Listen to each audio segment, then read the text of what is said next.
Hello, Speed Gaming. Welcome back. We are here with our Super Metroid map Rando Mentor Tournament. We have, for this round, DearSamusMommy versus Kalemega.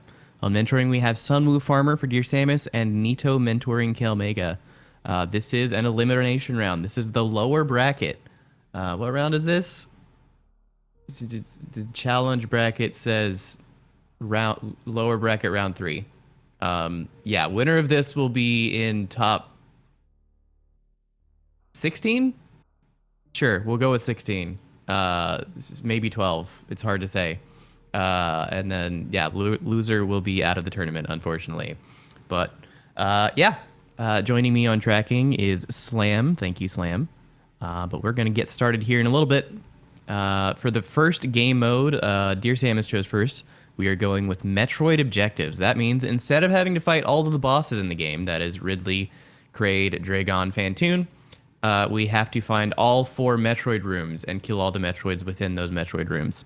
Once those are killed, then we will be able to access the Mother Brain room after we locate the Mother Brain room. But yeah, starting out looks like just super missiles early, so we don't have to worry about any green doors. And yeah, early game, both runners are just going to be running around, checking doors as quickly as possible to get their first like basic loadout before moving and trying to find maps and more information and objectives and whatnot.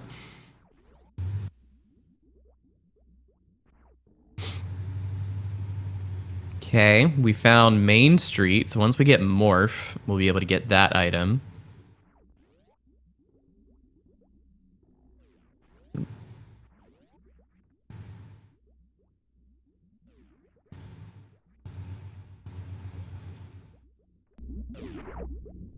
Okay.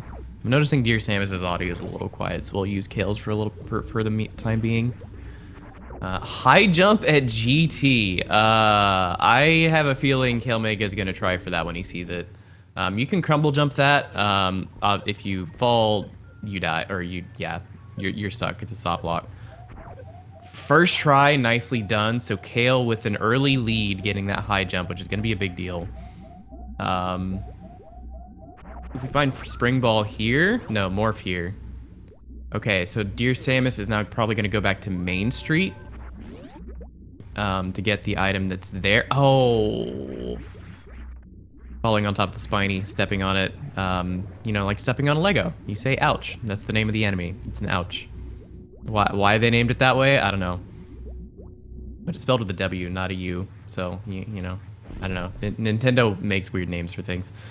But yeah, high jump, generally speaking, especially in early games, is going to be used for a lot of water movement. If we get high jump in Spring Ball or high jump in Ice, that lets us get up this room. So we'll see what the item in Main Street is.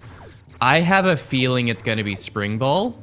Then Spring Ball is meant to get you... Oh, Kale also dying to the fish. Yeah, I have a hunch Spring Ball is going to be meant to get you high jump, and then high jump and Spring Ball together get you up this room.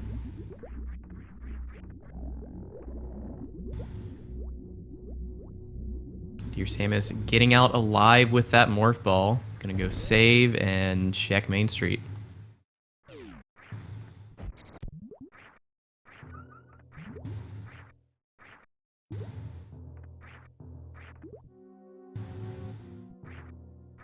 Oh, not saving. Okay. That makes sense too. Because it's this, as long as you don't run into the crab, this isn't a really dangerous check. So it does save a couple seconds to not save. I was thinking the save was on the way to this. But I guess that was a different path. So power bombs here in Main Street. Dear Sam is going to go down Green Bridge Shaft with that most likely. There's an item there that you can get.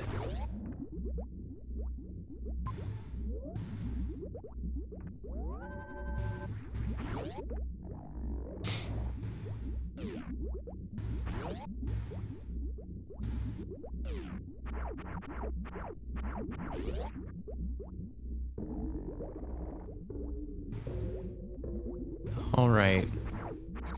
Okay, Dear Samus saving first. I kind of like that because powerbomb management can be a big deal in the early game. So, The odds of the item down here being nothing is pretty low. Oh, we're going gauntlet first. I can't help but feel like this is a misplay. Yeah, okay. Yeah, the turning around, getting the item down in Greenbridge Shaft. Yeah, saving with 5 power bombs can be nice, especially if you don't know where your power bomb farm is going to come from.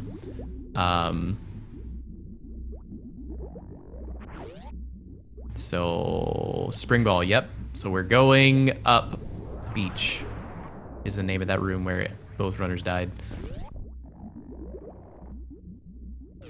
So, Kalemega, after getting the Spring Ball, will be able to head straight there. DearSamus is going to have to make a detour to get the high jump from GT. Okay. Kale dropping down. I'm fairly certain this is not going to be the intended progression. Yeah, finds out it's just Key Hunter Shaft, which we can't do on 99 health. Oh, no. DearSamus missing the Spring Ball jumps. All you have to do is hold jump. Obviously, you have to have Spring Ball turned on. Sometimes we do turn Spring Ball off for stuff like that, or for other things, and then forget about it. But, what? I think he's trying to time the jump. He might not know that you can just hold the button. You can literally just hold the button with Spring Ball, and you will never fall through a crumble.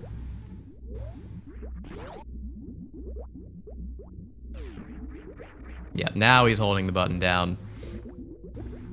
Oh, 1 HP in a dream. Not even close.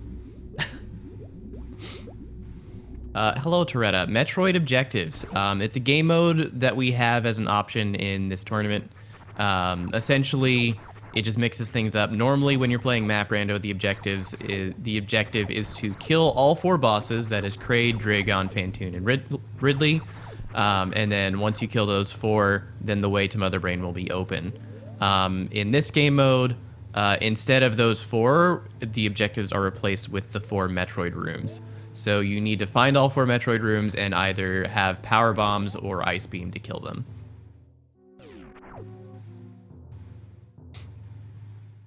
Okay, Kalemega finding Edakun E-Tank room. Using power bombs to clear out the B-toms. This is probably a good idea. When you only have one super pack and then 1 super on top of that, power bombs are just better here because they kill the frogs and then they give you your power bombs back, and then you don't have to farm your supers as much.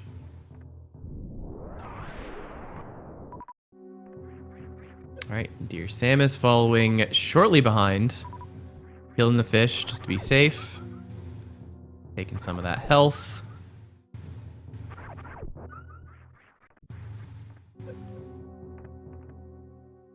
Yeah, but you barely do need a Spring Ball jump to make it up there.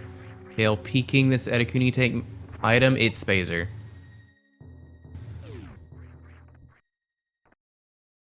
Oh no. No, Samus, go left. Just go through the door. There's a better farm right there. Stop this. He doesn't know. He doesn't know, but there's a better farm literally 1 door over. Just go. It hurts to watch this sort of thing. It's like, you can't blame them. They don't have the information. They might be worried about what's on the other side, but like, we know if he just goes through the door, he'll be fine. He might be worried about this pancake, this jump right here, which is understandable. This guy does like 80 damage.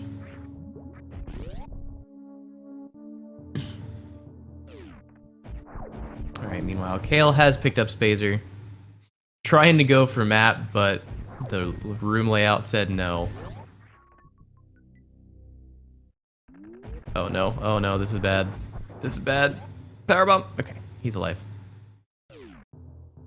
Yep, DearSamus tried to kill the frog with supers. When it's latched onto you, you can just aim up and shoot. But like, if you jump, that can play with the momentum of the projectile, or if like he hasn't grabbed onto you yet, it can get weird sometimes. Hale finding Dragon, which no one really wants to fight right now. This is not a good loadout for that, so we're going to cross the crumbles here. Up to Big Pink. Okay. That'll be 3 items for free, basically. Wave Beam. More super missiles. Yeah, at this point, yeah, you have a basic loadout. We can handle most water rooms with high jump and spring ball. We still need a lot more health or various suit to deal with much heat. Speaking of, not seeing an E-tank this late into a seed is kind of crazy. So there has to be one accessible somewhere here. Because the settings for normal progression do try to place an E-tank as early as possible. But yeah, if all of the items on the previous progression steps were like required key items, then it wouldn't have had a place to put an E-tank yet.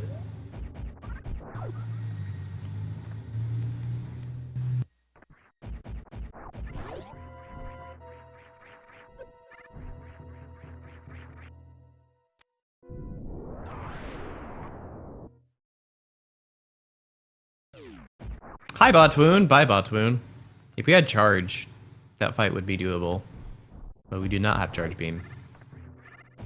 Oh, that one hurts. Kale got a PB drop from the hopper, which is not common, but then immediately fell through the crumble block and couldn't pick it up.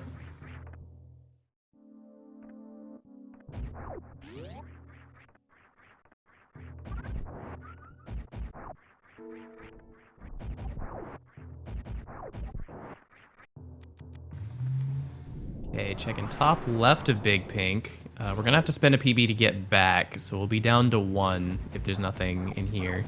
Okay, these Poyos drop decent, drop PBs at a decent rate. So he'll be able to get his ammo back one way or another.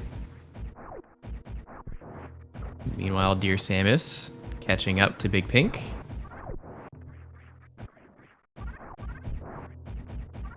We'll see which path Samus chooses here, because there's a lot of options. We could see some divergence here that may or may not make a big difference. Because again, we know there should be an E-tank, at least one E-tank somewhere around soon. So if Samus just happens to check the door with it and Kale doesn't, or checks other doors first, that could make a bit of a difference. Space jump. Very interesting. Okay. And the other side just loops back, so no point in going through Green Hill Zone, because we know that just goes back to Botwoon.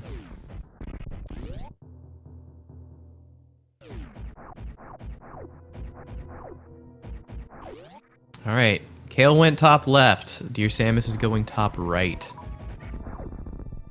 And it's Fish Tank. Nope, we are not doing that room yet. Is it possible? Yes. Do these runners know how to do it? Probably not, and it's not going to be required.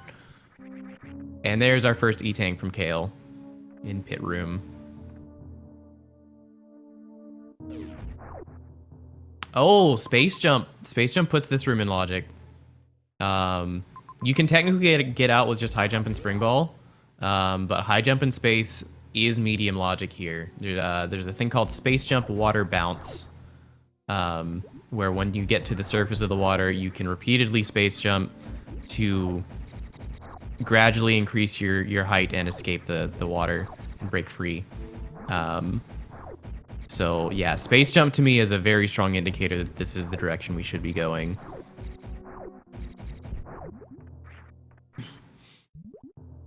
I wouldn't be surprised to see something like Ship here, where Seed wants you to go top right, or maybe X-Ray Hall could be an option. They could use Space Jump.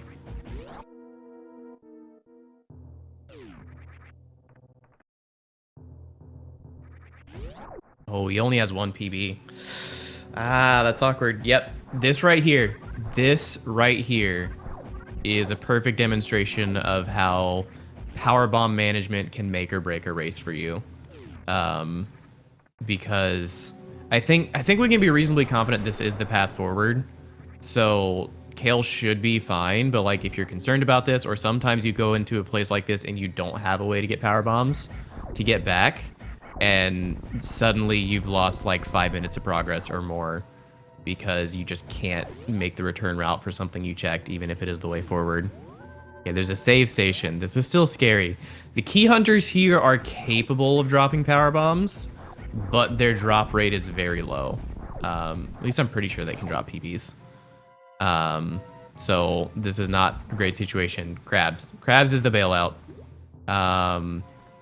You can absolutely do this room, Kale. DearSamus finding his first E-Tank.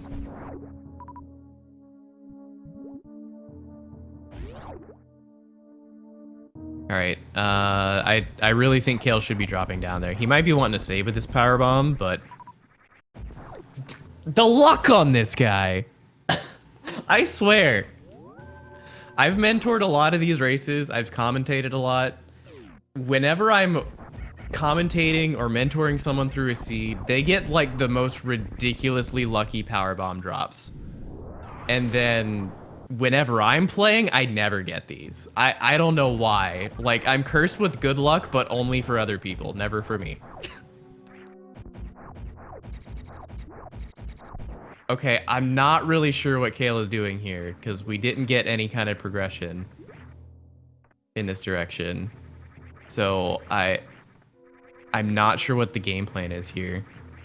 I really think we should be going further left. We should be going down Crab Shaft, because that is, with high jump spring, that is absolutely in logic.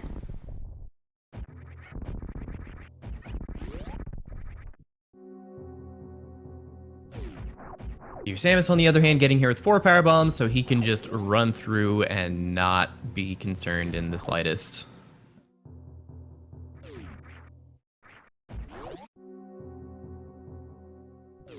Maybe Kale is thinking there's more things in the big pink doors that he overlooked. But yeah, unless they saw something that I haven't noticed yet, this to me feels like a mistake. I really don't think you should be turning back after coming all this way. There is a pivot save, so I guess that's a good enough like safety net.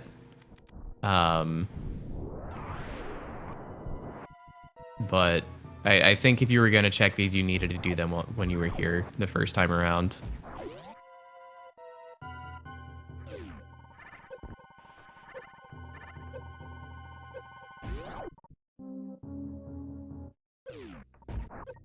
Yep, just missiles.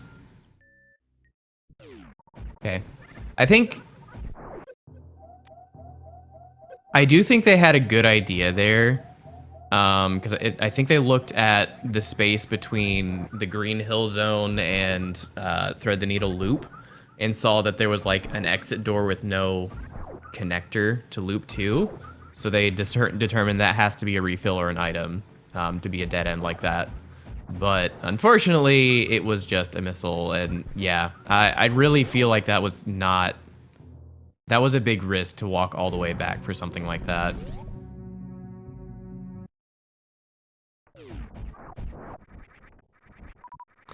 What another power bomb at Big Pink. What is going on? Why can I never get this kind of luck?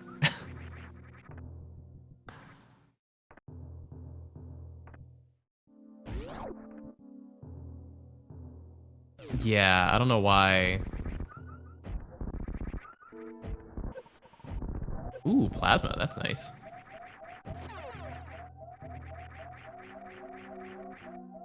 Well, okay, so DearSamus located some Metroids and died trying to kill them.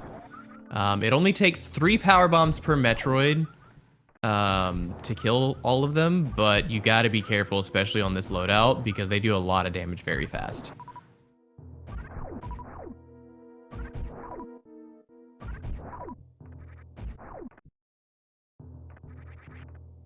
Okay.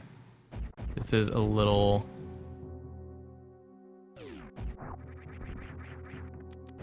I would probably keep going left there. Unless you're just that confident you can get the Metroids on the next try.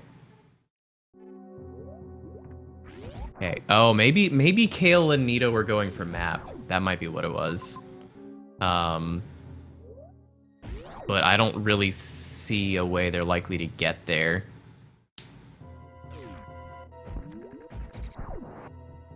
Okay, Dear Samus, so far so good on these. Oh, he got grabbed. That's, yep. Just bail.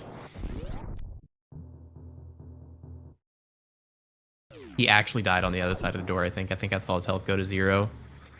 Yeah, if you're not confident in these Metroids, I wouldn't be going for them right now. Because Metroids aren't going to be like required progression until the end of the seed. And to me, the space jump is a strong pointer that this is the direction you were supposed to be going. Ooh, Kale found Criteria. I didn't see how he got here, but this is a new zone, potentially a new map.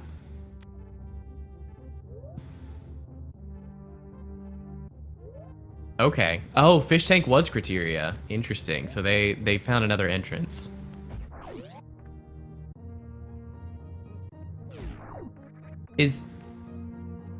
Okay. Yeah, they're trying to get to the map now. Oh, Dear Samus is dead again. That's unfortunate. Yeah, doing this suitless on one tank is pretty rough. And I'm pretty sure Dear Samus has been to both sides of that Metroid room, so I really think you should just be checking other doors at this point. You could get more health, you could get Ice Beam, like, you could get more PBs so you can spam them.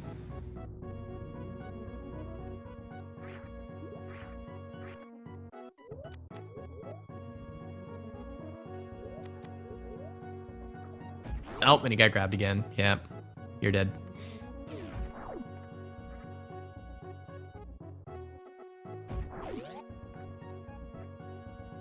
Yeah, Kale's still not having much luck. Trying to find some kind of path forward here.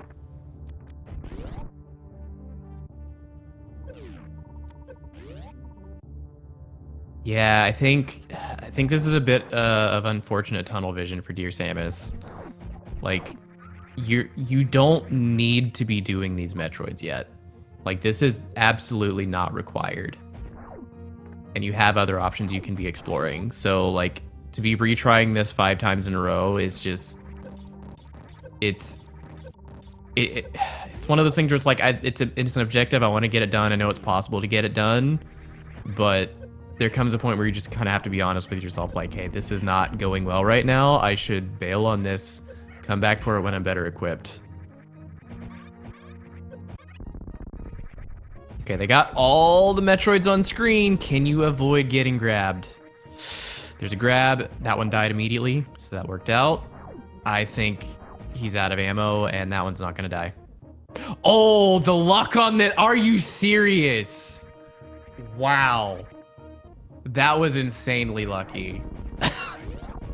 The PB drop on the Metroid as it died when he was at 0. If that Metroid hadn't dropped a PB, he could not have gotten that kill. That is insane. Why do I never get this luck? It always happens when I'm here, but it never happens to me.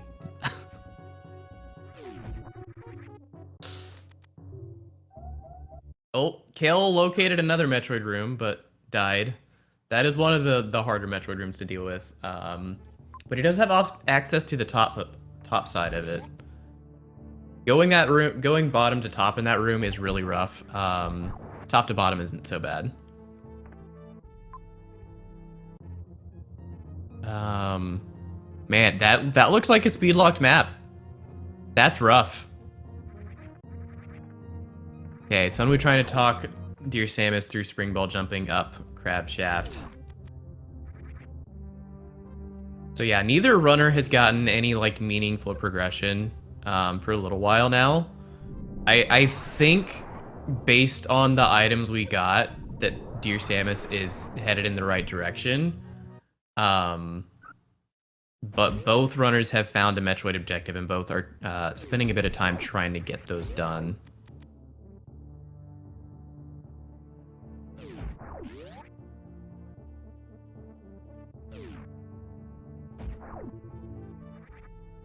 Revenge of the Metroids. Oh, yep, Kale got grabbed again. This might be dead already. Oh, yeah. Yeah, you get grabbed by multiple Metroids at this point. It's not going to be fun. Notably, during the power bomb explosion, you're not taking damage from the Metroids, but there's always going to be a little bit of time between when one explosion finishes and you're able to lay the PB for the next one. So it's not invincibility. It saves you a lot of health, but you're not invincible. Kale also, like Dear Samus, discovering that Spring Ball is quite handy for this. Get the health. Oh, I think he was expecting that last Metroid to die.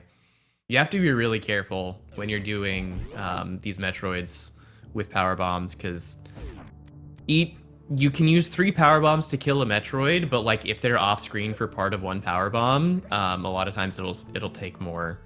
So you got to pay attention to when different Metroids are getting hit and make sure to get all of your hits and not just trust them to die. Yeah, see that bottom one again only got like single hit by the first one. So it took another hit. Do not go down, Kale. That is Blue Hopper Room. You will most likely die. Dear Samus, in the meantime, locating Ridley, so that's fun. Huh. I don't think High Jump Spring Ball gets you up to that middle door. So maybe this isn't progression.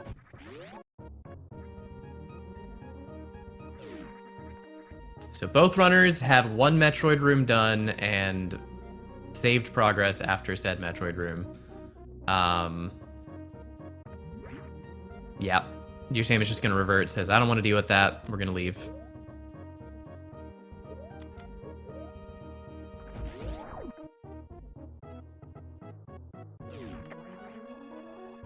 Okay, Kale taking a PB refill and some health.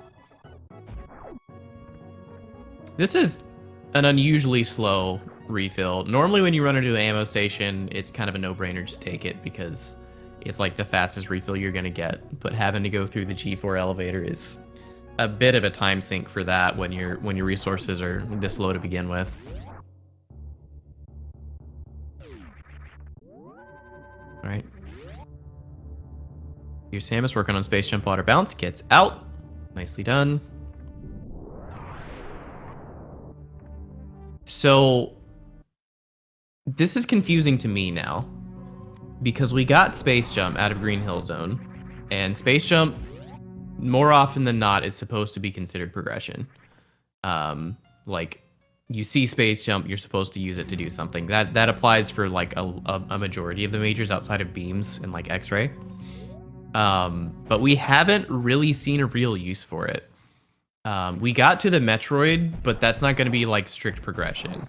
But then after getting through Happy Room, it was just Ridley and then a door we couldn't reach. So my brain is still on the lookout for rooms that require Space Jump.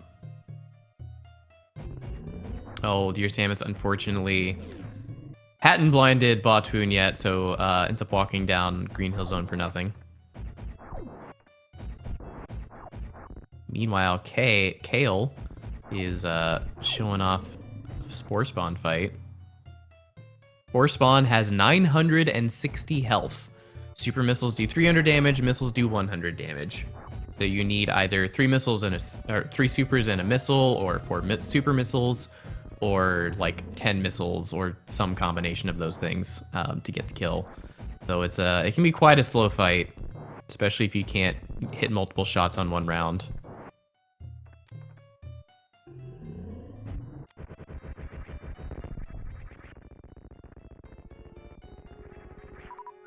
All right, Spore Spawn is dead.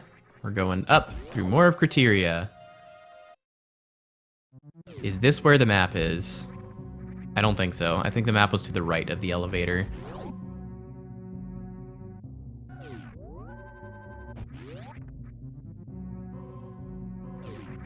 Yep, okay. Sunwoo and Dear Samus now a little bit stumped. They don't really know where to go, probably, because they haven't spotted the other Criteria entrance. So we'll see. They're probably just going to be blinding doors here. I think this might have been the Criteria. No, this was an item.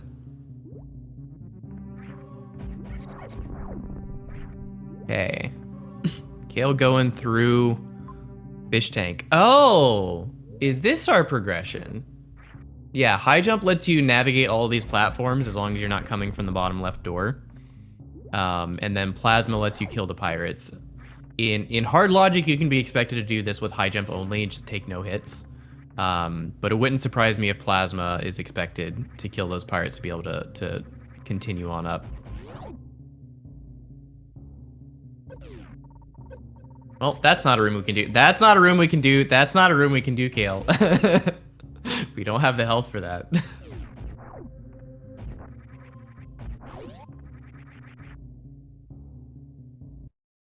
Okay, it looks like they've just decided... Yeah. Top left door is accessible, but I think that's not in medium logic anymore. There was a version using high jump and spring ball where you do like a rolling jump off the slope to get to that top left door, but I'm pretty sure that was moved up to hard logic. Oh. Kale did all of this out of logic. He went backwards through the super block. Okay. That makes more sense. So, that still leaves the question, where's progression? Wait, no. Okay, no. There's three. There's three entrances to criteria. So no, Kale is in logic still. But still, plasma is the only major we've seen in like the last 15 minutes.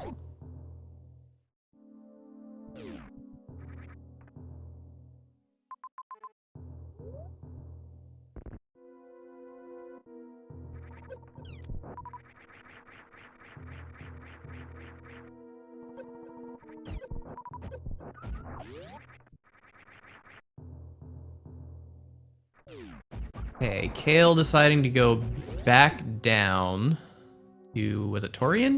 I think that was our starting zone.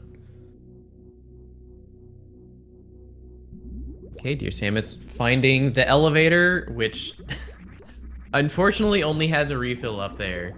So Samus is probably going to follow a similar route to what Kale did earlier. You check a bunch of doors, find nothing, you go up the elevator anyway, and still find nothing. Yeah, it's one of those seeds.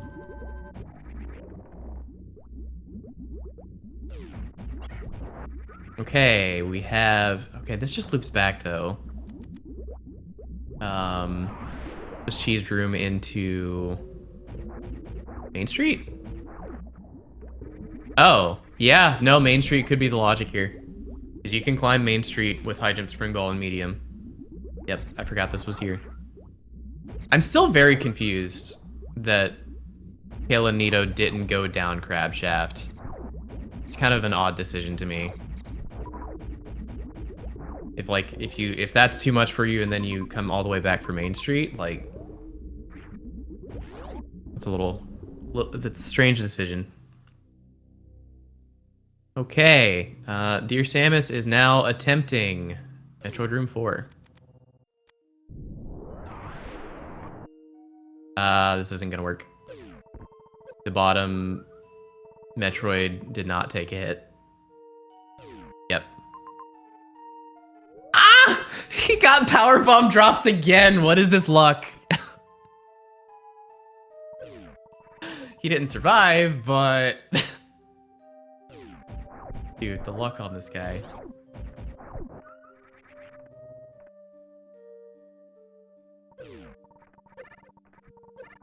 Alright, Kale somewhere found an extra E-Tanks. That's nice. Space Jump does get you this, but it's just a missile. Also, hi, Meridia.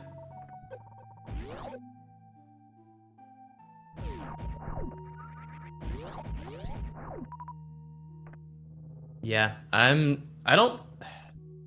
this could just be a case where the major actually isn't the progression. The item isn't progression. This came up a while ago, and I actually like asked in the Discord from the devs to like, what's the reasoning behind this? Because we had one seed where Spring Ball showed up before Morph. And basically what it comes down to is like the seed generator will generate, it'll see how many item slots are available, how many item slots are accessible by the player. and then it will take all but one of those and fill them with filler. It'll place all the filler, and then one of those locations it will say, okay, now we place a major. With the combination of this filler and this key item, doesn't have to be major, just a key item, can the player proceed? If the answer is yes, then it moves on to the next step. If the answer is no, then it will re-roll a key item and continue from there.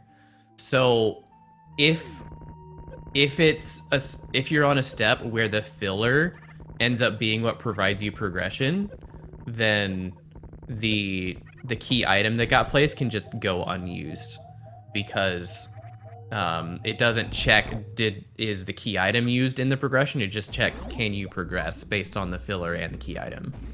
So it could be that supers or power bombs or something else were available on the same step, and that was the progression, and the space jump ended up being filler. I don't remember if that's how that played out, but it could be something like that. Or the E-Tank. I think the E-Tank and the space jump might have been on the same step. Yeah, normal has more filler progression items than tricky. Yeah, thank you, Aussie. So it's more likely to happen on normal than it is on tricky.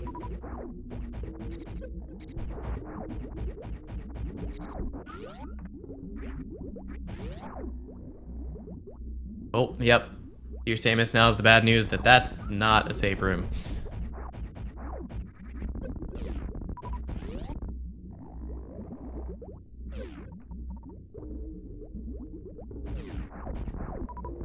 Okay, so this is a situation where it would appear that Kale is far ahead right now, and I think he is ahead. But DearSamus does have that extra Metroid room done, which is kind of out of the way, and Kale might not go back there for a good long while, depending on how his route ends up taking him through the seed.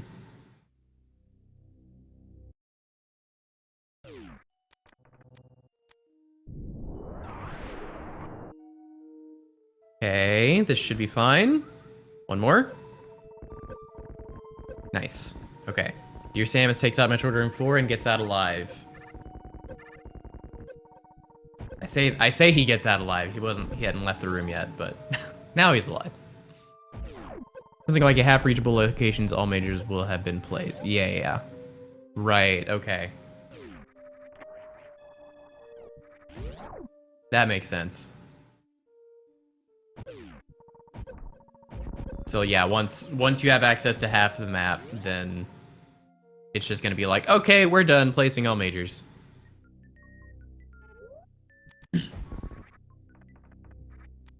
Or maybe not that. Maybe it's, yeah, I don't know.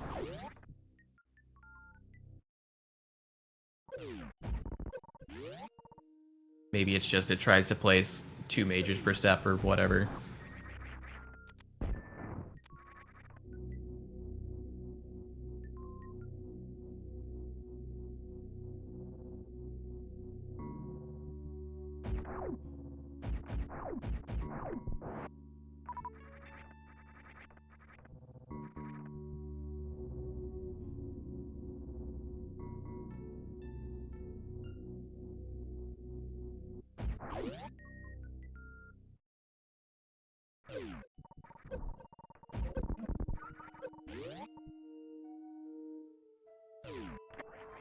Yeah.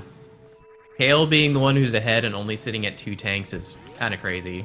This is not normal for medium normal settings. DearSamus also finding Spore Spawn. Will he do the fight? We saw from Kale's side that it's not really going to yield much. So if Samus decides to skip Spore Spawn, that will be a time save, but I think in the current situation, it's not unreasonable to just decide to do it because you don't know what else to do. Alright, map for Kale. Again, it has been like 20 or 25 minutes since our last major. But we finally located some in Meridia.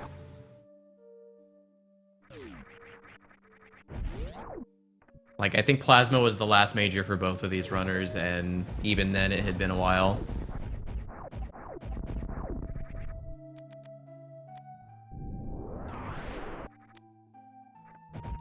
Power bombs? Alright. Major for Kale. What do we got? Charge beam? X-ray! Let's go, more filler! There is a Crocomire down there. Which might be in logic? I forget how much ammo. I think it's like 20 supers is expected for Croc.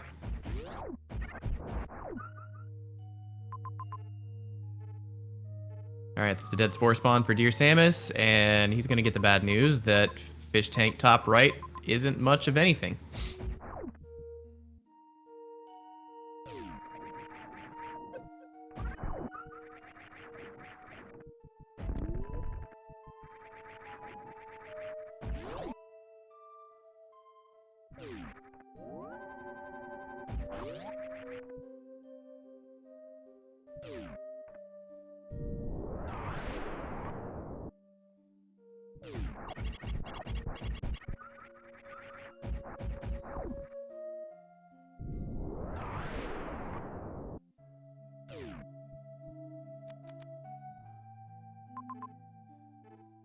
Alright, looks like Kale might be going for Croc.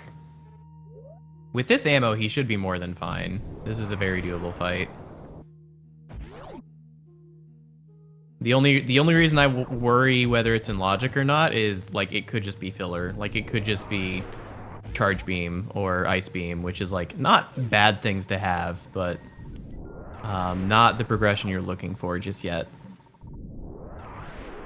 Yeah, he might be banking on this major down here being charged, and then that giving you an easier Croc fight. Or, like, actually free Croc fight. Yep, DearSamus also getting the bad news. That this is just spiky platform tunnel, and you don't have the health for this.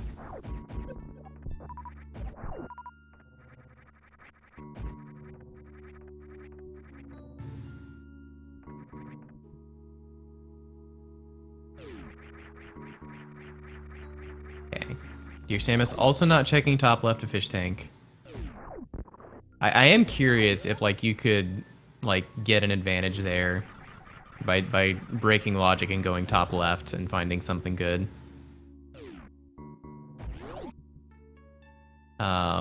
Screw attack for Kale. Okay. Probably not what he was hoping for. At this point, you're really wanting Varia or Gravity. Bombs would be nice for ammo management. Not really. It'd be pretty minimal. Speed would be good, just because you know you don't have to worry about speed locks. Grapple would be situationally nice if that gives you Everest movement. But really what you want is a suit at this point. High Wasteland.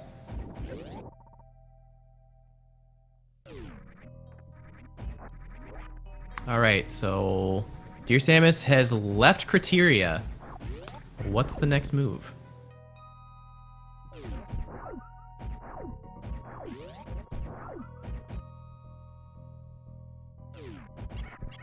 Again, it appears progression is back through Torian down Main Street, but... Okay, Speed Booster.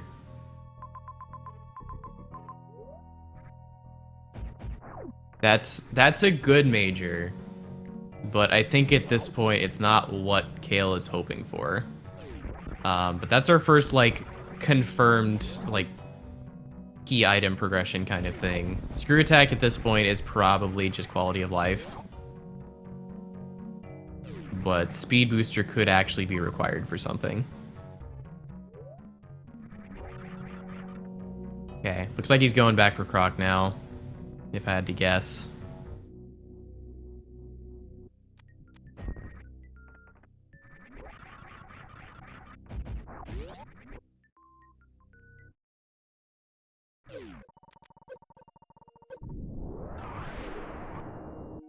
He was a little slow on that power bomb, so half the Ripper survived, but Screw Attack cleans it up nicely.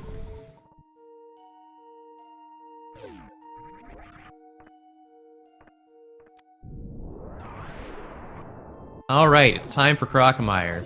So the Crocomire fight is a bit strange, especially at the beginning.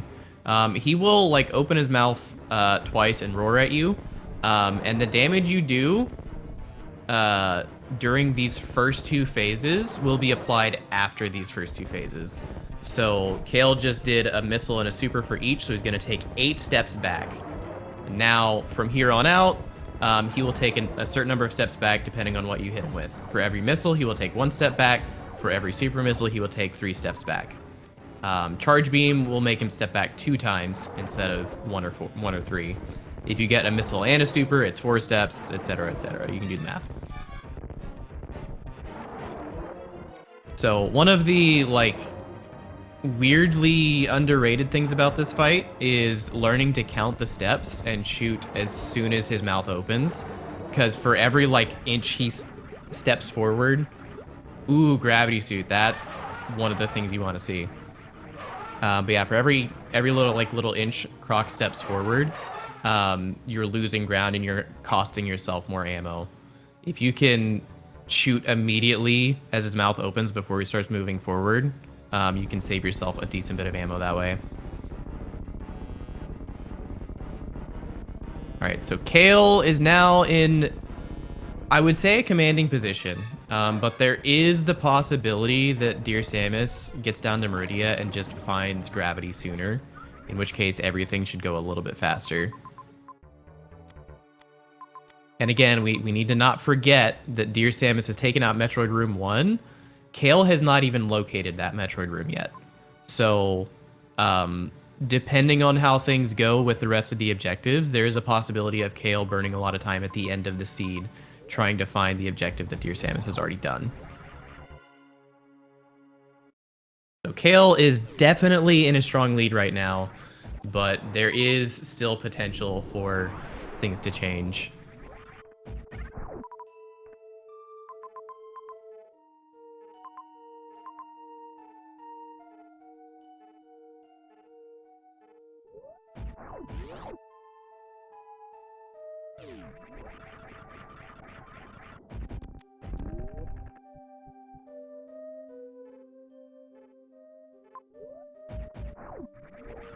Yeah, Dear Samus getting Torian map, actually. I don't think Kale ever got this one.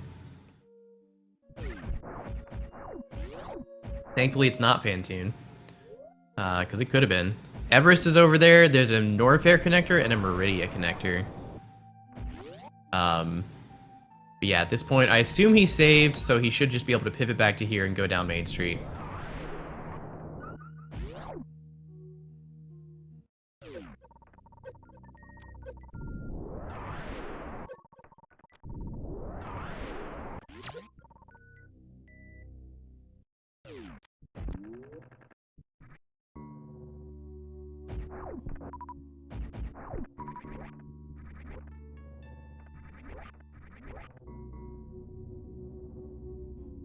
Oh, we might get a high five here in a little bit.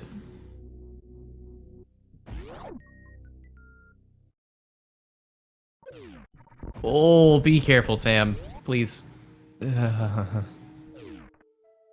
crabs hurt. Yeah, Main Street is one of those rooms that's like really dangerous if you're just blindly falling down. You'll see, if you're watching like experienced runners, you'll see they go down very specific paths when they're coming down Main Street, because we've all run into crabs enough times, we just remember where they are now.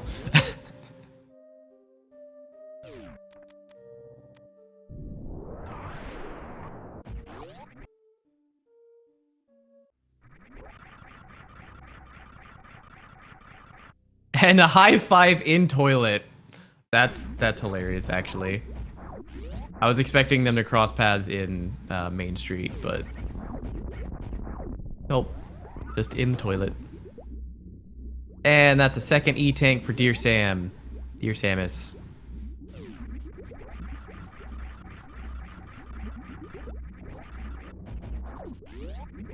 I remember Kale doing this speed haul twice. Yep, that's why. Because you need a lot of health to get through there. Okay, he got through the door. Is this one safe? It is. Nice. Nicely done.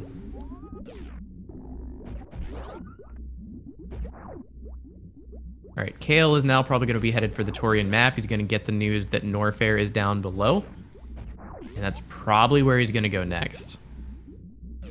Oh, trying to spark through Gauntlet. Didn't quite get the short charge, so just screw attack. Screw attack makes quick work.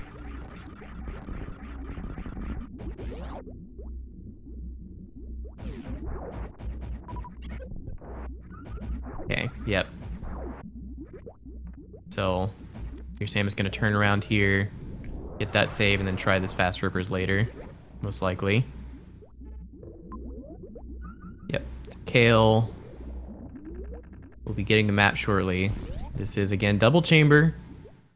You got a little heat to worry about, but we got space jump, screw attack, no big deal.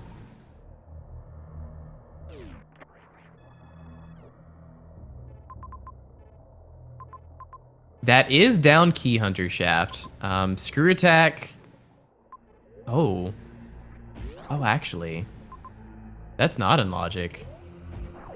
I mean, there might be more health that puts it in logic, but I do know on hard tricky, with screw attack, you're not expected to go down all the way down Key Hunter Shaft until you have 4 tanks. You can get to the middle door, but that middle door being Mama Turtle means we're probably not going to be expected to farm there.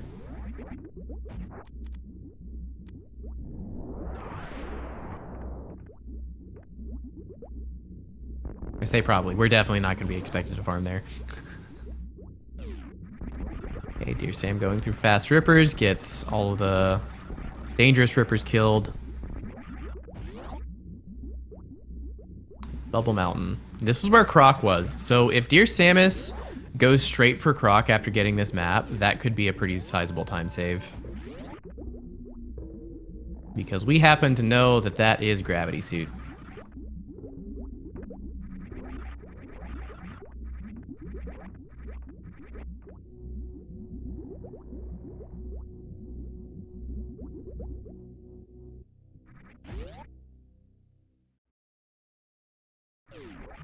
Yep, there's all the information, all the majors. Did Kale go to Brinstar? I don't remember, but there is a Bryn connector over there. So Bryn and Norfair are the 2 unexplored regions. Okay. Kale is back in Wrecked Ship. This is where that other Metroid room is that Samus already took care of, I believe. I think. Yeah, no, this is a crazy map. We went a really long time between progression steps on this one.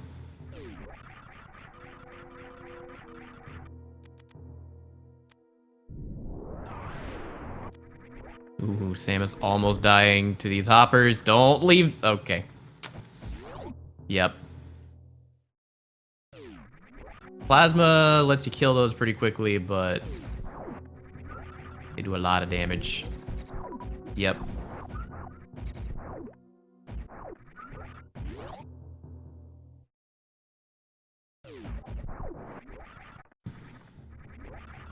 Yeah, closer to the other major. You're right, 8-Ball. All part of the plan.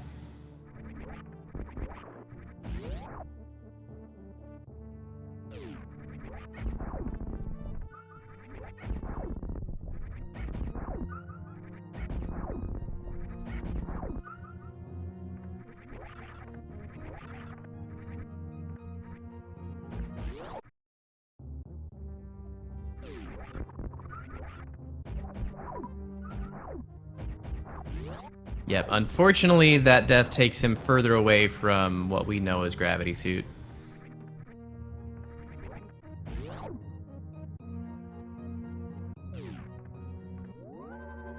Oh, Kale is in... Oh, Kale's going for the Criteria map. Okay. I guess we'll find out now if there's an extra Metroid room here. But, like, if there are no extra Metroid rooms... in Criteria or in Wrecked Ship, that's probably really good for Dear Samus, because then he can just not come back here ever. Whereas Kale is putting a lot of this extra time in exploring here. There's gonna be, we know there's gonna be a Metroid room in Wrecked Ship that he'll find.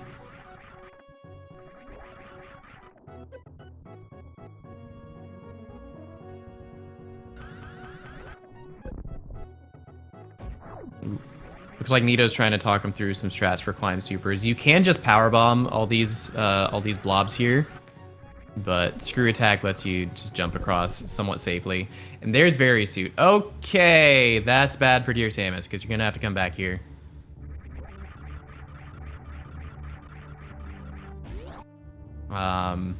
Yep. So Kale at this point, and a Metroid room. All right. Yep. So Kale is making really good progress. He is going to have to find his way back to Rex Ship to get the Metroid Room 1 there. But Metroid Room 2 is going to be taken care of now.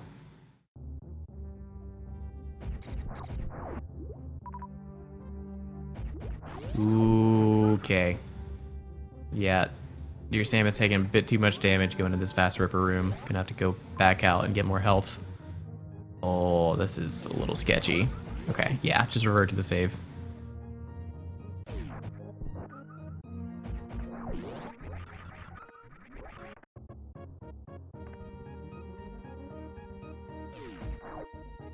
And Fantoon is here.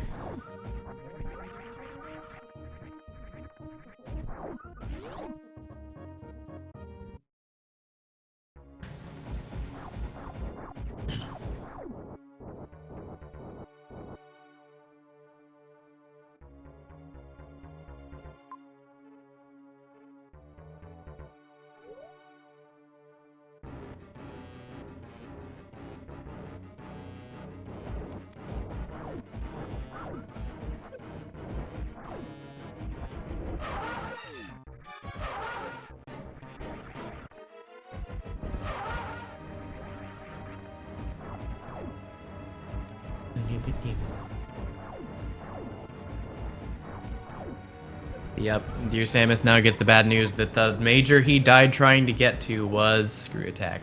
Or not Screw Attack, X-Ray. Blech. He used Screw Attack to survive.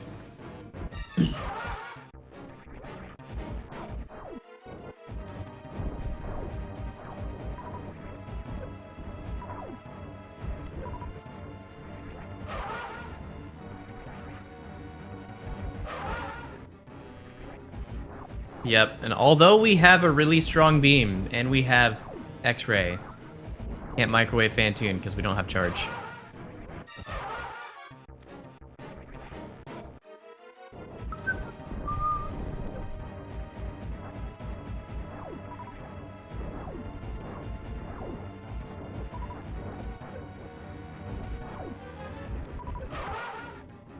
Dear Samus working on Croc right now. Ooh. He might run out of supers here soon. Yeah. One more should do it. Got it. And there's your magic pancakes.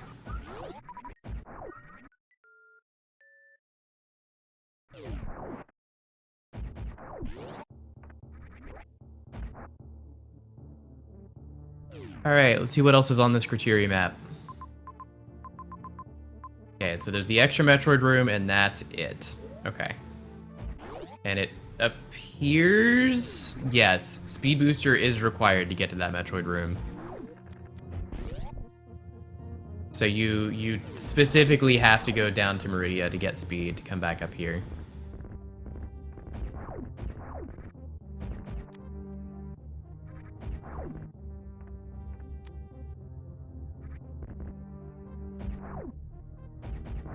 You have Screw Attack! Both runners using power bombs in Screw Attack room despite having Screw Attack in Screw Attack room.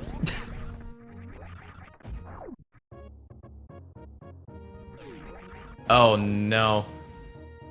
Your Samus doesn't have any supers for the door or for the gate to get back. You have Screw Attack! Yeah, you just gotta go back up through Croc. Yep, no shortcuts here.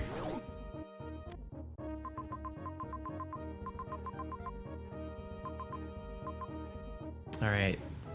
Hale now looking back at the wreck ship map. Yep. He's gonna have to go here, we know, because there's another Metroid. Another Metroid room over here. Also, nice gate glitch. Is that like second try, I think?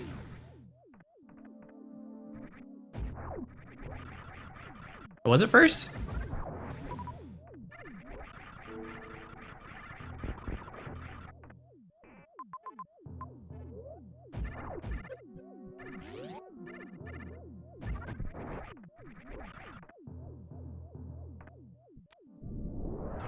You have screw attack, Samus. Please.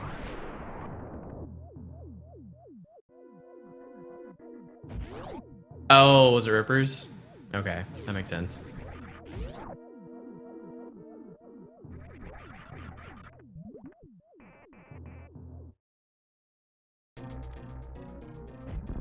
Oh, this is interesting.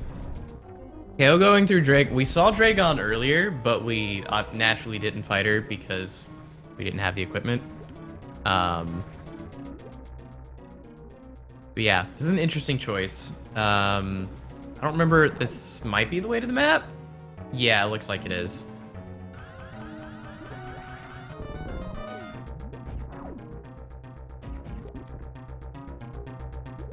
So Kale going for the Shine Spark damage on Dragon. Yeah, the speed booster kill is one of those things that's like it is a speed strat, but unless you're really good at it, I feel like it just ends up losing you time. Or like, I should say, it's only a fast kill if you're good at it. It can get you good damage that will save you time in the fight, but like it's not a fast kill. If you haven't practiced it. It doesn't really lose you time unless it loses you too much health.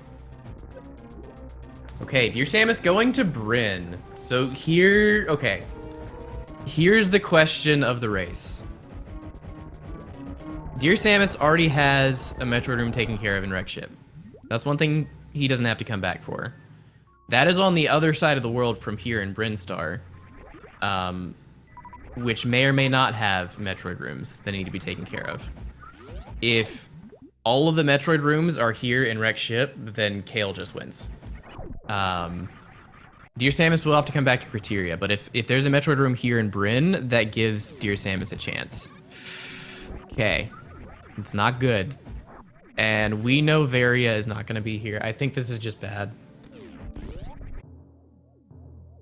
I think Dear Samus is going to spend a lot of time collecting these majors, and none of them are going to be Varia, and that's just gonna it's gonna cost too much time, and Kale will just never have to come back to that zone. He might go to Norfair later, because he has Varia suit, but yeah, this is just gonna be a straight up time loss for Samus. Oh, all that work and the map isn't even here. Oh wait, okay, it's Parlor. You got multiple options. That makes sense. I was gonna be a little upset for Kale on Kale's behalf there.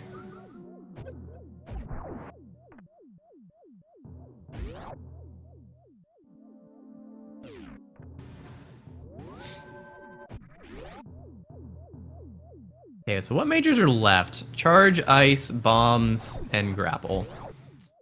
And 3 of those are here. Maybe 4. And none of them are gonna save time. Ice might save time. Alright, we got a Wreck Ship map. There's one Metroid room up there. And then there's our last major. So depending on what Dear Samus finds here, that'll tell us what that West major in Wreck Ship is.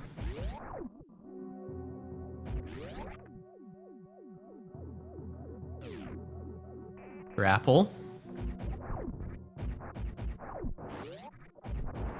But that also means our final Metroid room and Mother Brain, I believe, are in Norfair. I think we've seen all the other zones.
All right, what's this major here? It is Charge Beam.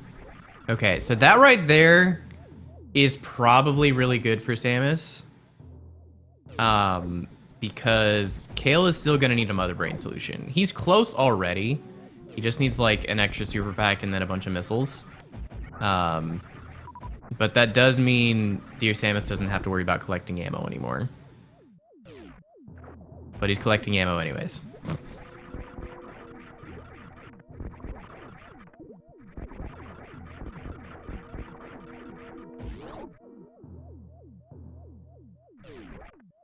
Yeah, he's gonna get all these majors, so this is going to be ice or bombs.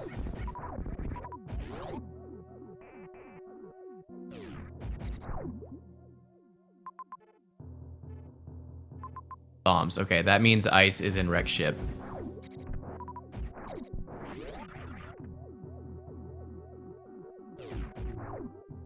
So, yeah. From the viewer perspective, I think we know pretty much everything we need to know here. We know where all the majors are. We know where all but one of the Metroid rooms are, and we know where ship is. And we know the remainder of the Metroid rooms and Mother Brain have to be in Norfair. So for the most part, we know where everything is at this point. And that is a third Metroid room done for Kale. Only one left. So he does have two options. He can go down to Norfair or he can go over to Bryn. I think Norfair is just the closer one of the two. So he's probably just going to go there.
Yeah, Kale is fully equipped and knows where he's going, so he's just moving as quickly as possible through these rooms. That is an interesting thing I've noticed in all of the races I've commentated. Like, we can talk about how good a player's movement is, and just generally how good they are at the game. But I feel like for pretty much every player, your movement gets much faster once you have confidence in where you're going. Like, if you know what your target is, you don't have to be thinking about the map, you don't have to be thinking about what items you need to pick up. If you just like know, okay, I have all my equipment, I'm going to Ridley, I'm going to Mother Brain, I'm going to ship, it's just like, you see an immediate like boost in speed with how they're moving through each room because they're not having to stop and think about anything. They're not having to hesitate at all. They're just like, I need to go this direction, I'm gonna go. It looks like, however, that Kale is in fact going to Brinstar first. So this will be a slight time loss. I think he's still like very strongly in the lead. But going to Brinstar first does buy Dear Samus a little bit of time to catch up here. I think for Samus to have a chance, he would have to go back to Criteria, find the Very Suit and that final Metroid room, and then beeline it back to Norfair. Just assume that you've done all the Metroid rooms and wreck ship and go to Norfair. Which is a bold play to make, but if you feel behind enough, that's definitely a kind of gamble you might take, depending on how you're feeling about it.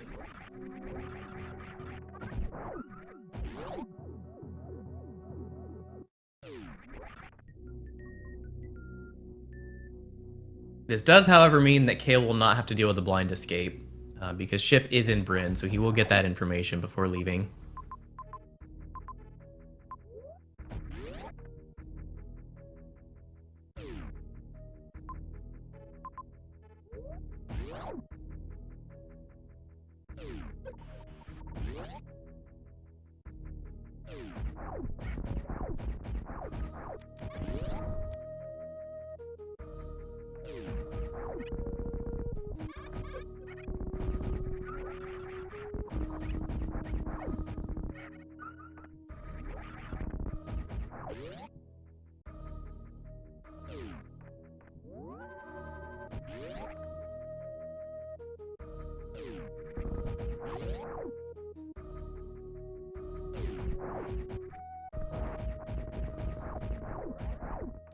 Yeah, looks like Dear Samus is scanning the map, trying to figure out where to go next. Because again, the Norfair connector is right here. So Sunwoo might be talking him into trying that. Which, under any other circumstances, I think would be like the winning play. Unfortunately, we know there is another Metroid room in Criteria, so you can't escape going to Criteria here. We also know there's no more majors in Norfair. So, yeah. And now Kale has the news that Brinstar is empty, and he's going to see that Norfair connector and say, that's where I have to go.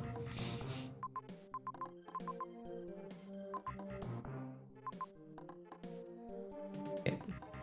Your Samus going to get this tank here at Mama Turtle.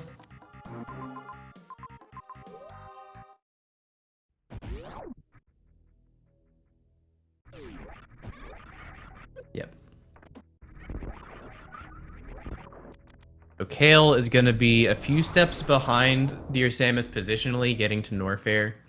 Yeah, and this feels really bad because, like, if things had played out a little bit differently, like if there hadn't been an extra Metroid room in Criteria, Dear Samus could be in the lead right now.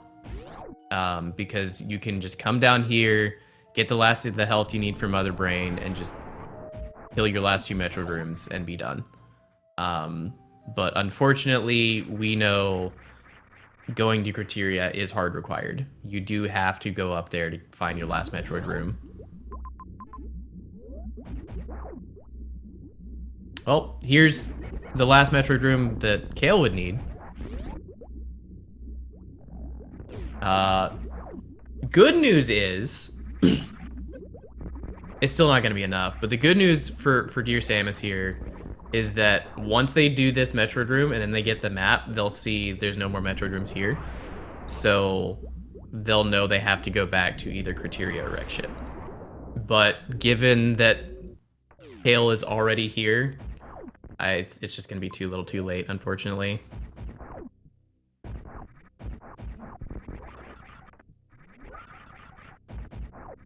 Wait, is Mother Brain not here?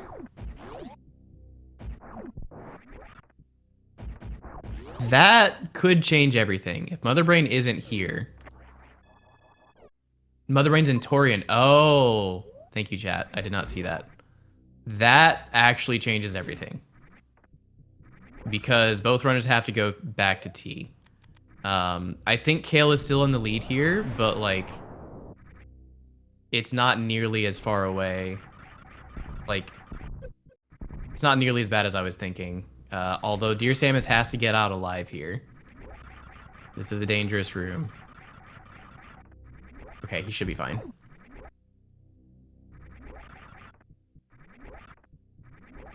Nice. Okay, he's out. Yeah, there's Mother Brain right there. Yeah, I totally forgot that was there. Yeah, no, okay. This is close enough. It's kind of free for Kale. Yeah, now Dear Samus still has to find that last Metroid room, which is not going to be easy. It's next to the Criteria map, but it's kind of far away still.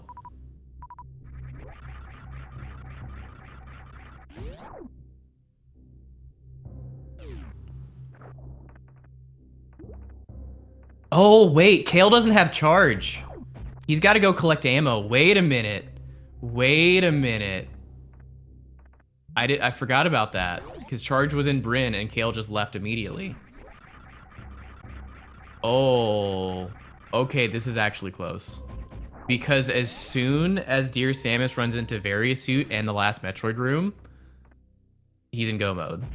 Kale needs to collect another super pack and 3 more missile packs, or he's gonna need like 9 missile packs.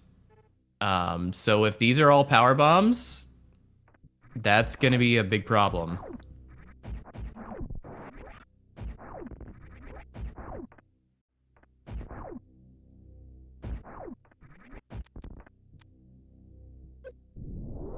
This is a lot closer than I was thinking.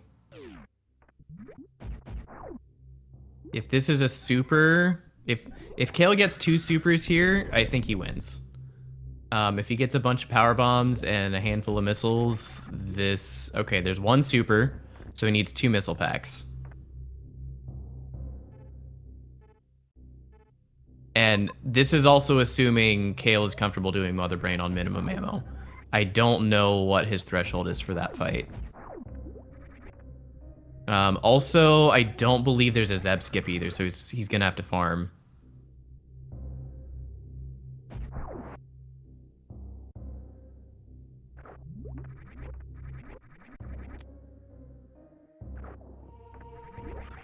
Oh no, DearSamus is going for the wreck ship map. Yep, okay. Yeah, I think Kale wins this one. That's go mode ammo for Kale. He knows where Mother Brain is. He is gonna have to farm after Mother Brain. Like, he's gonna have to go and kill the Zebs and farm. Because there is not enough runway in front of Mother Brain to do a Zeb skip with speed.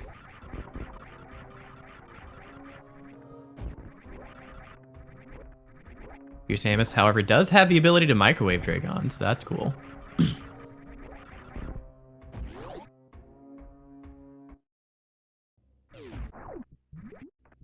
And if I recall, this map was kind of annoying to get to, maybe? Oh, this was the Fantoon map. Yep. Yeah, there was a world where DearSamus brought this back, but it's not quite enough this time.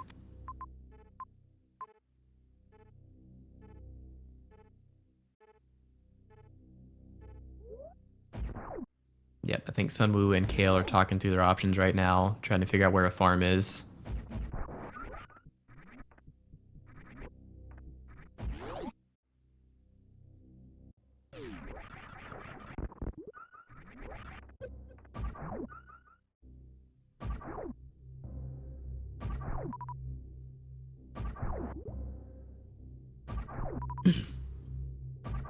This might actually be their closest farm. I'm not sure.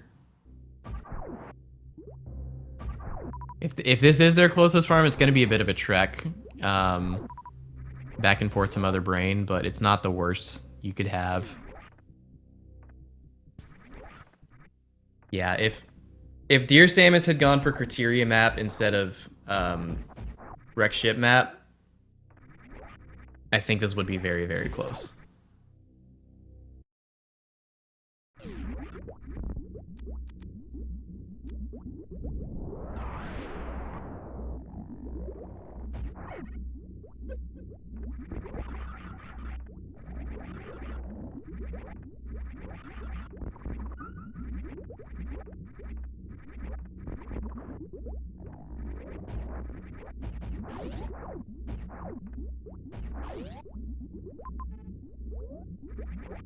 Yeah, I think the Norfair farm is going to be the closest one for Kale, so he's going to have to make 2 trips. Use the shortcut! Nito! Nito, have your mentor use the shortcut. That would have been faster. Wait, what? Oh, the save. Ah. Yeah, you don't have a Zeb skip. I would just go do all the ammo stuff and then save.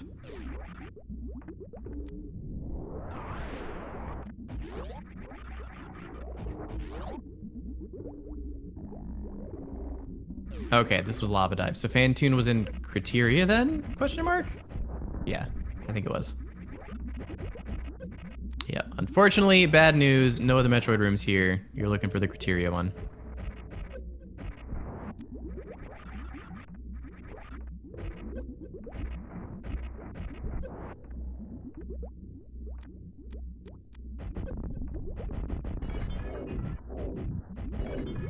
Gale, don't start that fight.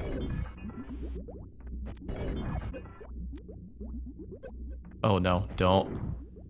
No. Kale. Kale. He needs to be very careful. Okay. Like, if you hit Mother Brain too many times directly with those supers, it's just gonna trigger the fight as soon as the glass is broken.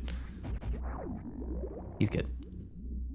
Now we go back up and around, down to Norfair, farm up again, and then go back and kill Mother Brain properly.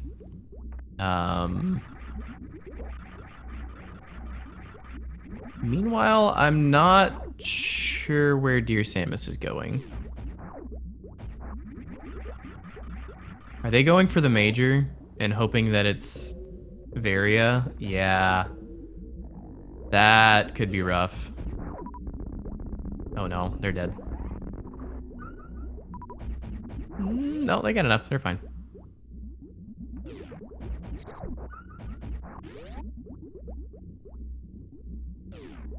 Oh.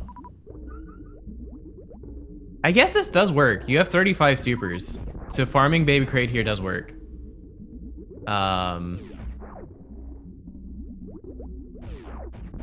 Yeah, this is an odd farm, but it works. Yeah, so this is enough. So you can use 5 supers to start the fight, and then use your remaining 30. Because the glass is already broken, so like the number of projectiles limitation is no longer a problem.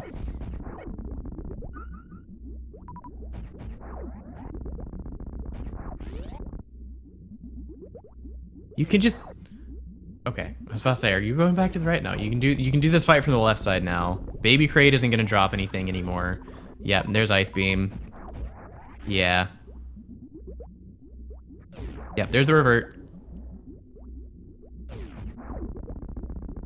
Yeah, seeing how long this is taking Kale, it definitely would have been close if Samus had gone straight for criteria instead of doing the wreck ship map, but that's just a hard call to make when you don't have the info.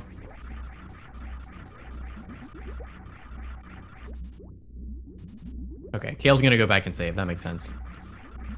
Yeah, this goes to show just like how important Zeb skip for one is in terms of saving time, but also just like ammo management and like parsing out where your farms are and knowing where your saves are and how confident you are in doing Mother Brain. Because even just skipping this save before and after the first pass on Mother Brain, like that would save you so much time if you're confident just going into that fight. Even skipping one of those saves would save a ton of time just because of how far away it is.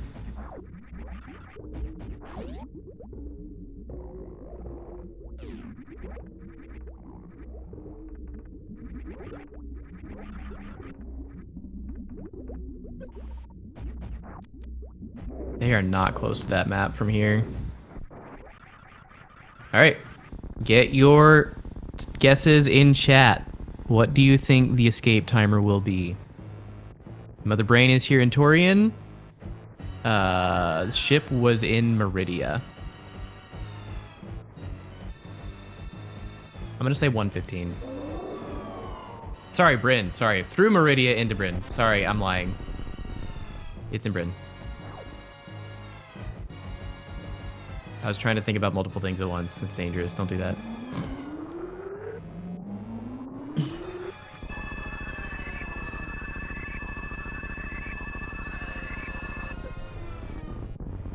Because, yeah, I think Mother Brain goes out into Main Street directly into Meridia. And then you have to get from Meridia to Bryn from there. 135. Ice Plasma was the closest, but no one gets the metaphorical cookie, because no one quite got it right.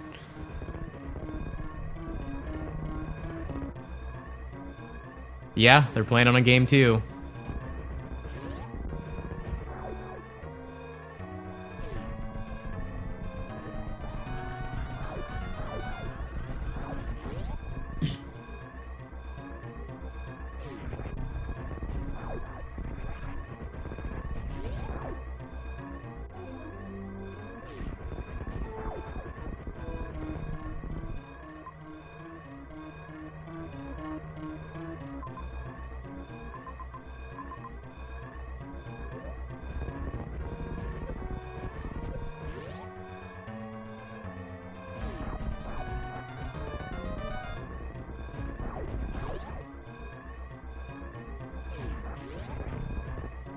keep forgetting to look at Kale's map when he pauses, so I don't know where the ship is. It's here somewhere.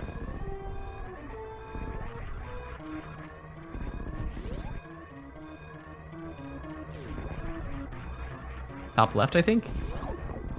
Yeah, it's right there. You can see it above. You're gonna have to go left and then up and back right. Oh, it's West Ocean. That's kind of gross. That is a very annoying loop.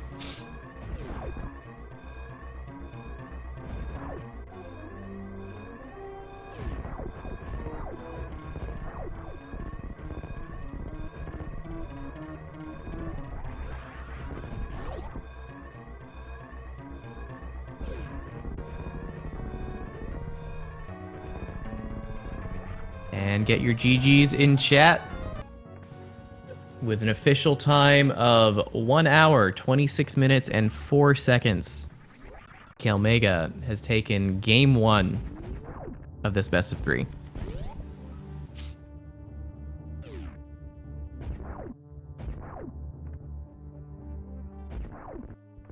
Okay, we'll see when Sunwoo and Samus notice. Okay, yeah, the DNF just came through. Yep, that's pretty unfortunate. Yeah, Dear Samus, yeah. Like, considering how early it felt like Kale got to Mother Brain, and the fact that Dear Samus is like headed to Mother Brain now just kind of goes to show, like, if Sunwoo and Dear Samus had made one decision different of just like, we've already gotten the Metroid room in Wreck Ship, let's try for Criteria and see if we can get that map quicker. Like, that would have changed the entire seed. I think they might have actually won that one. But that's just, it's a tough call to make because the Wreck Ship map is technically closer, even if you have to fight through Dragon and a bunch of other stuff to get there. So, yeah, unfortunate. But yeah, this was a cool race to watch. A lot of back and forth. But we're going to take a quick break while we get set up for game 2. And don't go anywhere. We'll see you on the other side. In the meantime, make sure and go follow our runners. We're here again with game 2 of Kalemega versus DearSamusMommy. Kalemega took game 1 in what some people like to call a sludge seed. Yeah, and that was like closer than it felt like. Kale found like a lot of the progression early on, but because of where the objectives were placed, it definitely gave Dear Samus a decent chance to come back. Also, Charge Beam ended up making a big difference. It didn't make enough of a difference, but yeah. So close-ish race on game 1. We'll see if we can get another close one for game 2. For this one, our runners have chosen Item Draft. Item Draft sticks with the normal boss categories, Kraid, Phantoon, Dragon, Ridley. But then each runner gets to veto and then pick a starting item. So in this case, I believe Kalemega vetoed Space Jump. Then he picked bombs. Or sorry, no. DearSamusMommy first banned Speed. Then Kalemega banned Space Jump. And then Kale picked bombs and Dear Samus picked Spring Ball. So we're starting with bombs and Spring Ball, and appropriately, we get Morph Ball right off the bat. And then we have to fight Bomb Terizo with nothing. You fools, you should have chosen Wave Beam to make the fight faster. I don't know. Plasma.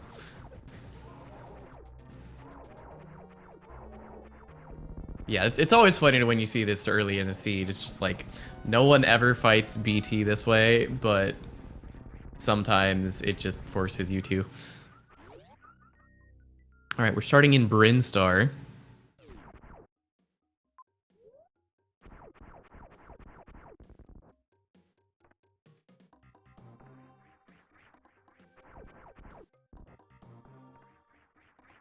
Big Pink is always a good find early, especially when you already have Morphin Bomb, so you get guaranteed all 3 items.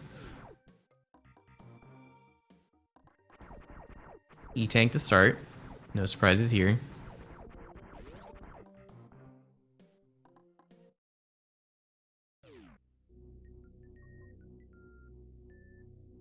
And we get Power Bombs. And then we'll get another bomb. The big question of the day is, does Kalemega go down here? You have bombs and power bombs, so it's like it's a lot safer than it usually is because you only need 2 power bombs to get there and back.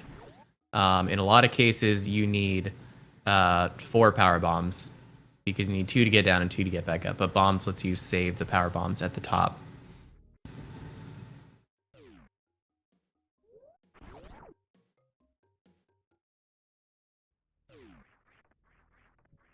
Meanwhile, Dear Sam is finding the other side of Big Pink, while Kalemega is finding Speed Booster and Screw Attack. All right.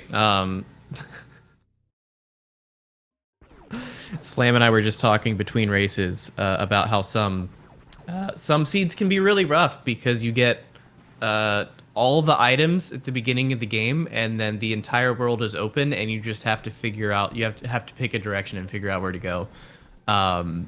And so far, we're getting a lot of mages very fast, so we might see one of those seeds. Ooh. Kalemega showing off a cool little trick that is in medium logic, by the way. This is a hard one to spot because it comes up so rarely. You can charge a spark from below the water elevator and then spark up the elevator instead of, needing high jump, spring ball, gravity, any of those. So this was in logic. So this wave beam could actually be like progression. We might see like Green Hill Zone or something with a wave gate, and that will save you from a gate glitch.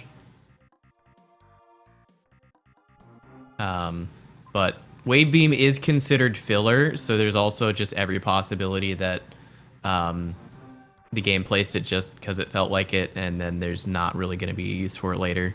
Bat Cave there is an interesting find because it's a dangerous room with a farm at the top. The struggle is actually getting up is the difficulty. Meanwhile, Dear Sam is following right behind, finding Speed Booster and Screw Attack. We'll see if... I feel like Aussie might also spot this quickly. Oh, Kalemega demonstrating exactly why that room is so dangerous. Yeah. Because it's hard to get up, and then when you get up, there's some bugs you gotta kill to get your health back, but if you move too fast, you run into bugs. It's rough.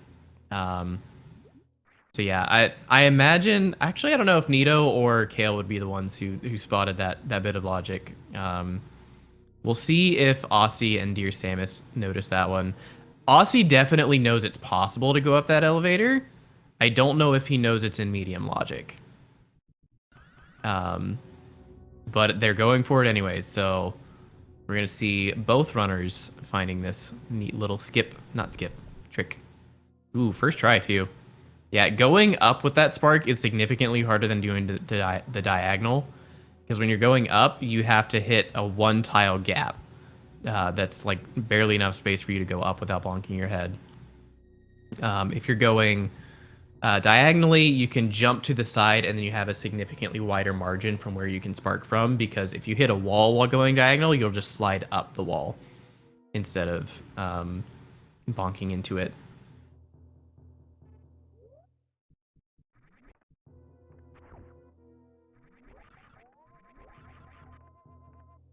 Oh, Slam was chatting a couple days ago with, about the elevators park. Nice. Okay.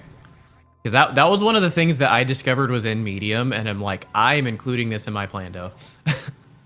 And then I don't know who all played it, but there were a good number of the mentees who played that Plando because I made it specifically for like training in medium and hard logic to kind of get used to what is and isn't required. Okay, Dear Samus did not end up going through Batcave. We'll see. We'll see if Kale continues down that direction and if there's anything important over there. On 2 tanks, I feel like it might be in medium logic.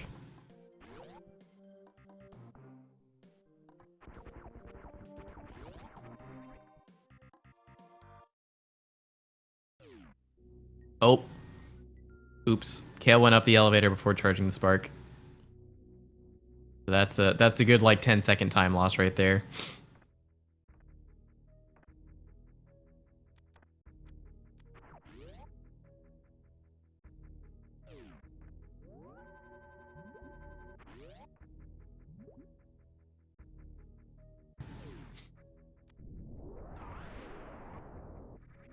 All right. Dear Sam is finding Green Bryn Shaft after Power Bombs. I think he found it before Power Bombs, but coming back, finding the major. It is Charge Beam. So that is most likely not going to be a progression unless we see something like Croc. But it's nice to have. Gives you peace of mind that you don't have to worry about ammo killing Mother Brain.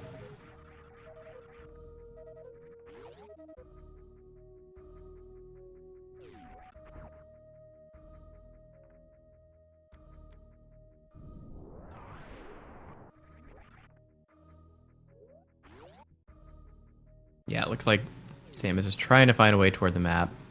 Parlor's a good sign. Good potential to get you over there. Hello, Acid Chozo.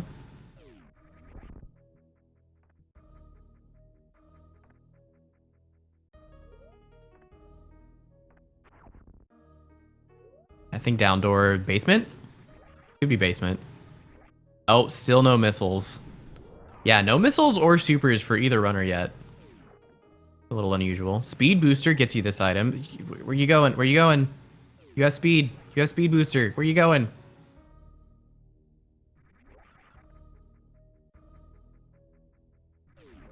Okay, that tank is nice. Okay, I didn't see, but I'm assuming that Kale didn't try Batcave again this time around.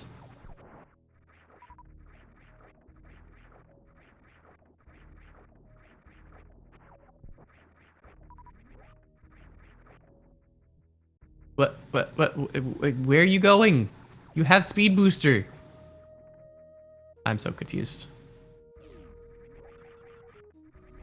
There's an item right there.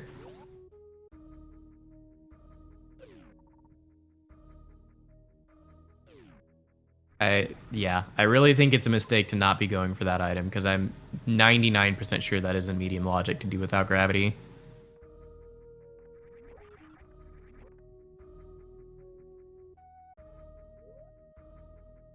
Okay, looks like we're checking Alcatraz.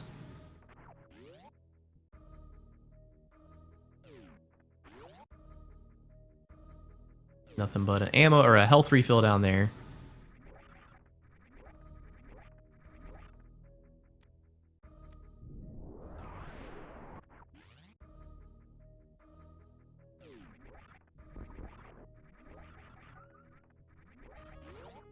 Yeah, I'm really confused by the choice to not do Waterway.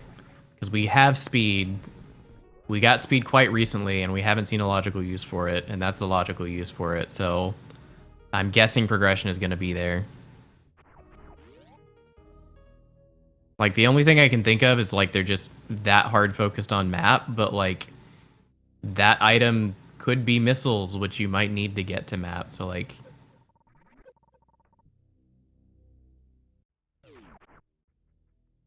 And I think DearSamus showed off last seed that, like, he can definitely do that. That spark.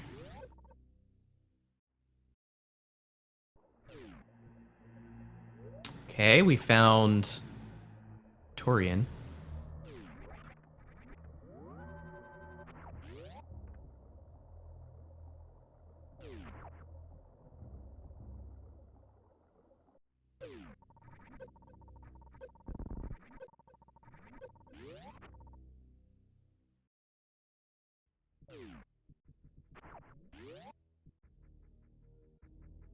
Yep, okay, so Kale has found Parlor, so I imagine he's just gonna go straight for Waterway as soon as he sees it.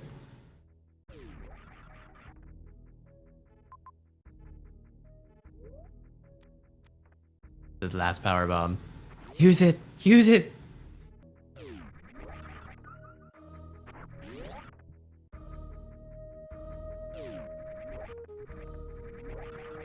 Alright, so DearSamus is back in Parlor, so probably gonna do Waterway now.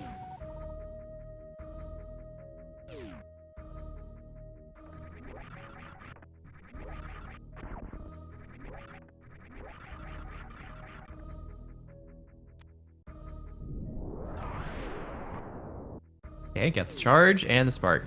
Easy peasy. I don't know, maybe they were concerned about how much health they needed, but you really don't need that much.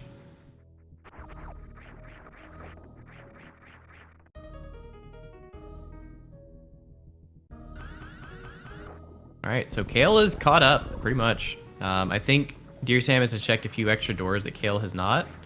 But they both have the same equipment and they're in the same location.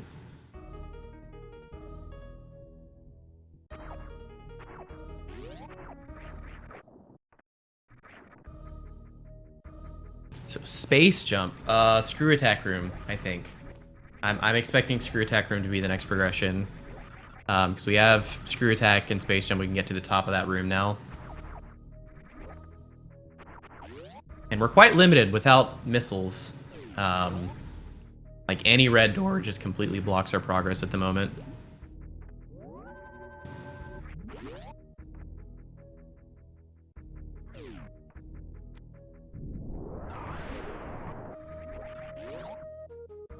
Very nice speedy jump through that door. And that's charge for Kale. You have screw attack. Oh, space jump gets you up red tower too. That's a good point. Yeah. Yeah, that Metroid room is definitely going to be in logic. But red tower is also a good, also a strong play of its own.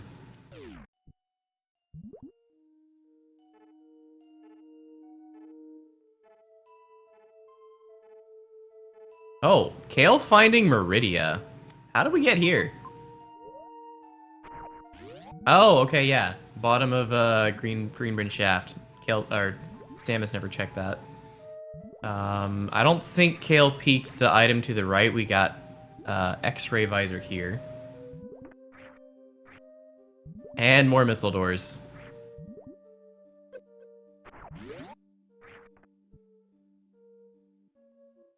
Gravity suit. That's big. That's a big deal. That's huge. That doesn't help with the heat we've been seeing around, but that helps with all the water rooms. Okay, we do see accessible missiles, maybe, but that might have also been a missile door. I think it was actually. Man, this is kind of rough. Oh, did Kale not check that door?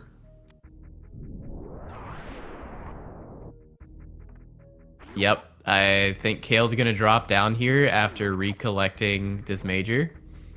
And he's gonna find out that he can't get through that way.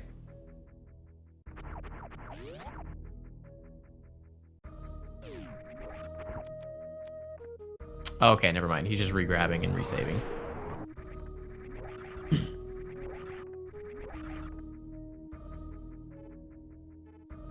Okay, we found Shack Tool off of Red Tower. This is kind of ridiculous. Both runners have half of their trackers filled with majors, and we don't have missiles or supers yet.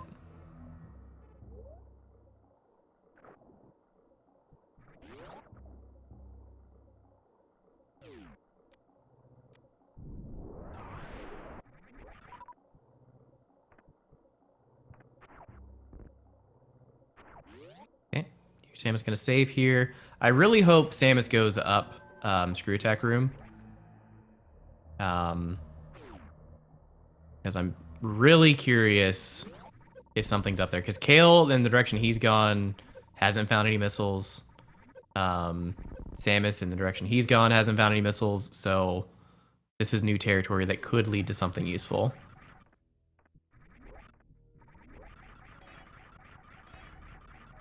Yeah, screw attack. Even if you get grabbed by a Metroid, screw attack still negates the damage as long as you're in the spin jump. Okay, well, no supers. We can't get through here.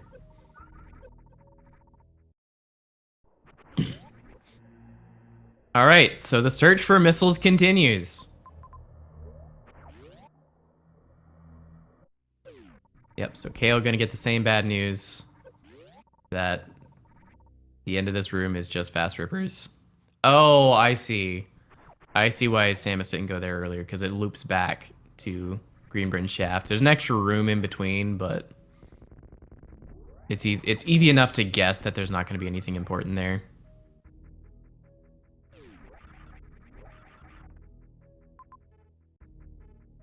All right.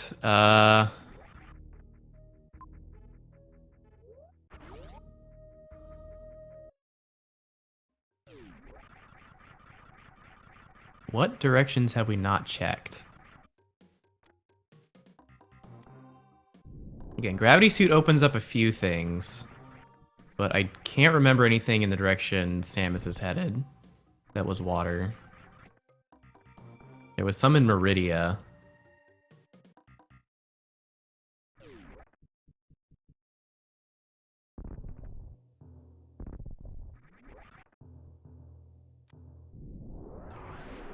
Bat Cave, that's something we haven't done. We haven't come back to.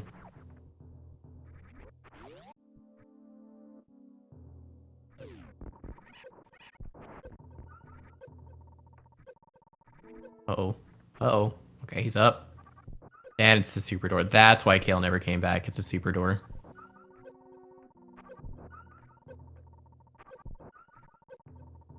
Kalemega with his gravity suit. So we're even on equipment again, but neither runner knows where to go.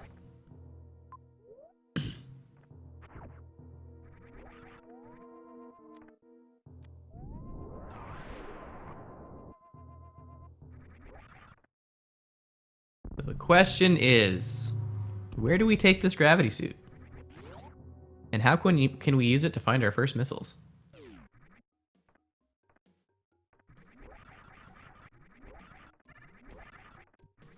Okay, so Kale has seen a bit more of Meridia, which did have some water. I didn't catch if that, like, if gravity would get you items. I think maybe Botwin E-Tank had a missile, if we can get there.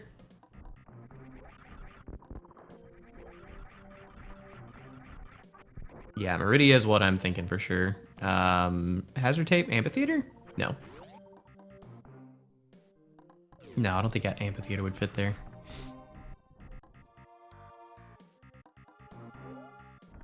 Yep. So I do see a conspicuous door on Samus's map, which is the door to Meridia.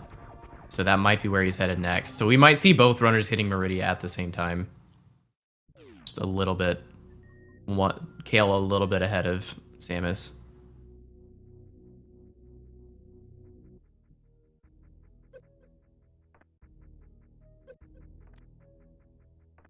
Yep, that is exactly where Samus is going.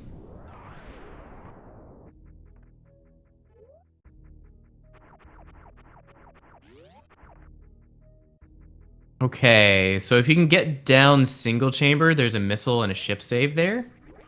I don't see what's past toilet. But the missiles at this point are like the most valuable thing. Oh, toilet, or not toilet. Yeah, toilet goes down to amphitheater, or aqueduct. Man, I can't speak. Aqueduct, which has a missile. Which, to be fair, Kale could have done this earlier, because he had speed. And that's a dry room on the left. It wouldn't have been in logic, but he could have done this. Which might have saved time, because it lets him explore more Bryn's missiles and supers, both together. Okay. Oh, and here's Dear Samus right behind him. Difference being Kale has the map, Samus does not. So we'll see if that ends up mattering. But yeah, we finally have all ammo types and most of the majors in the game. Varia is probably going to be the next one of consequence that we care about. Plasma would be nice. Ice would be nice. High jump would be quality of life.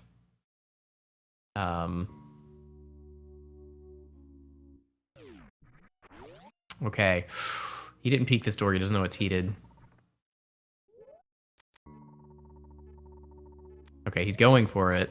He's got the health to get to the map. We'll see if he can survive getting to the next door. This is going to be close. He didn't save in Greenbridge Shaft.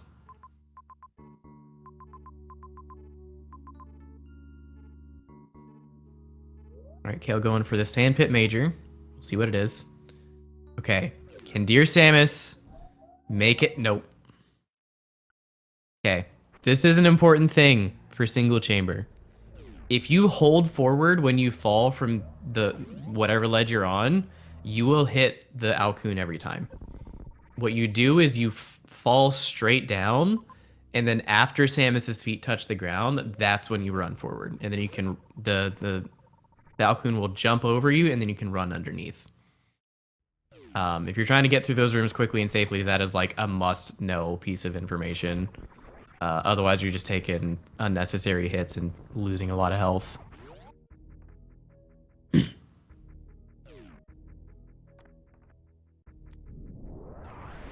Fortunately, Dear Samus now has all the information, so he can just run back for most of this.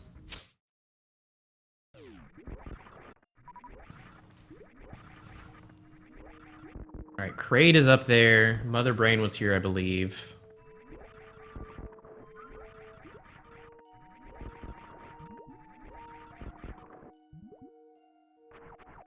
Yeah, next time Dear Samus goes in there, he'll know to collect more health beforehand.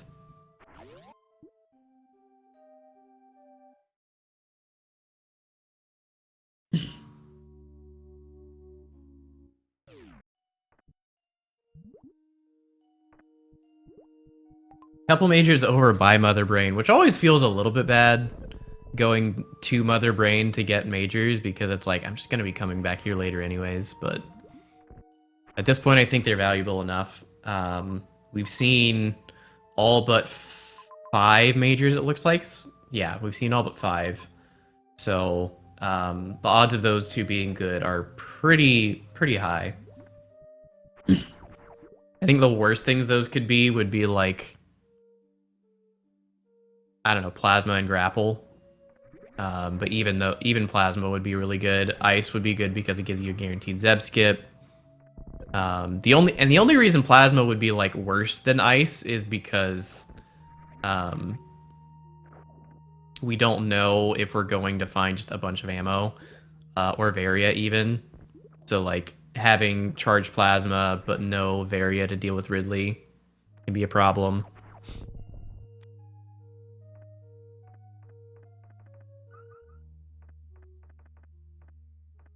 Okay. Mission Impossible Major up for Kalemega.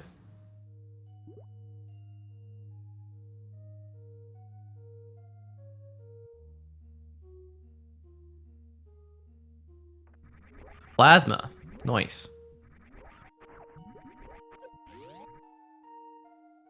I don't know. Plasma might be better than High Jump in this scenario. But again, like all the majors left are pretty good. Grapple would be the worst. And even that's not bad. Okay. Dear Samus also going to get his Plasma Beam here.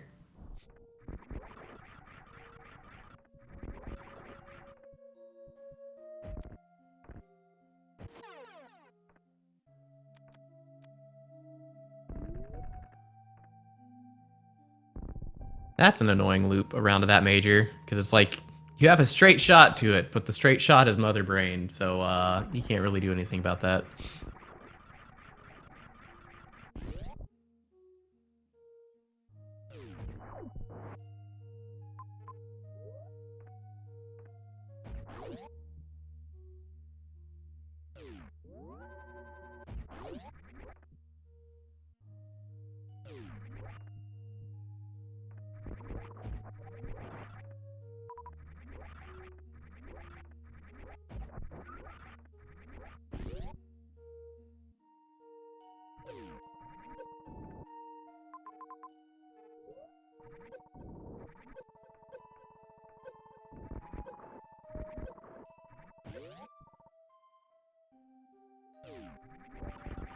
And there's Varisuit. All right, that is basically go mode. And both runners are going to have it, so we're just looking for bosses at this point. This does also depend heavily on each player's comfort with boss fights. Ridley in particular, it's going to be tough. I know a lot of runners do struggle with doing Ridley on Charge Beam. Because like having to do all the maneuvering to dodge around and avoid him and try to get damage in while also managing the Charge Beam timings can be pretty tough. So I don't quite know the confidence level of these runners on a Charge Beam Ridley fight, but assuming they can both pull it off, then both runners are indeed in go mode.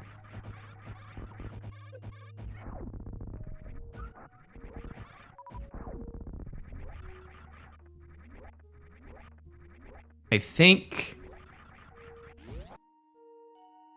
the only room left that could prevent progress in the seed would be Pants Room.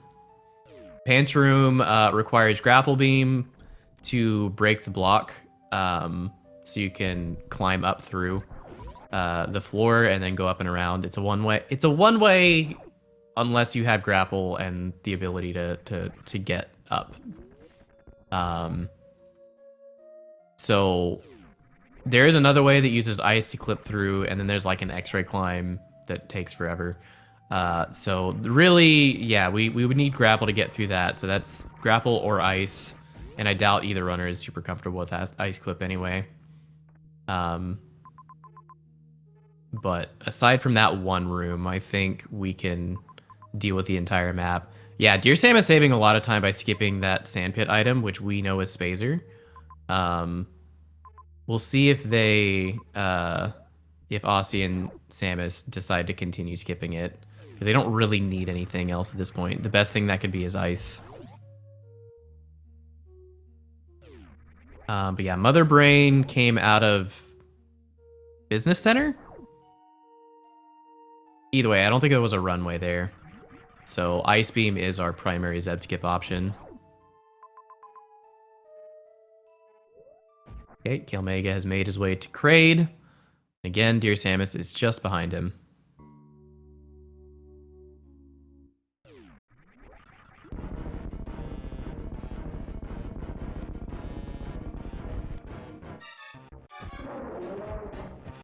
No quick kill today.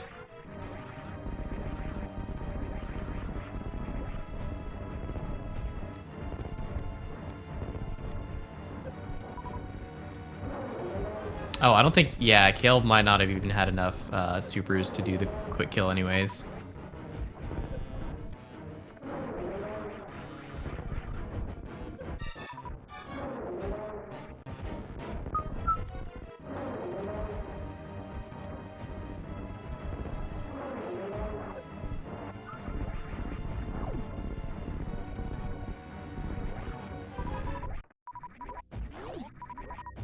And we're going to get a quick high five from our runners as Kale is leaving Kraid. And Samus is going to be entering Kraid very shortly.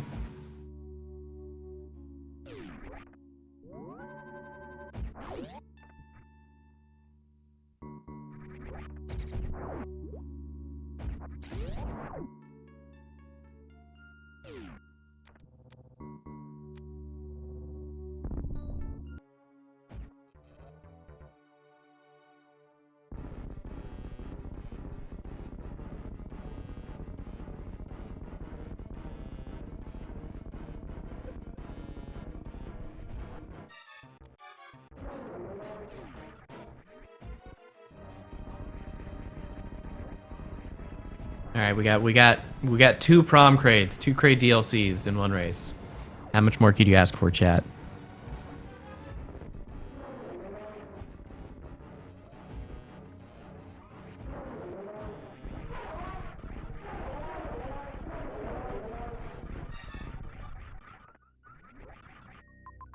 One. Yep, one charge shot and one super is all it took. Aussie certainly knowing those numbers and probably coaching DearSamus say, hey, what, you hit him with a super already, charge shot will kill right now.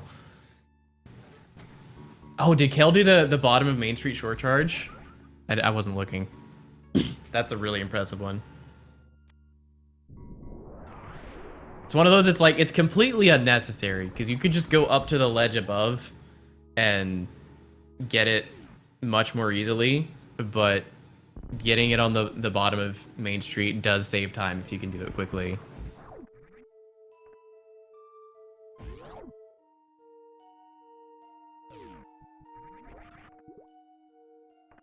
All right. Looks like, yeah, both runners are going to be picking up that X-ray because Dragon is a thing.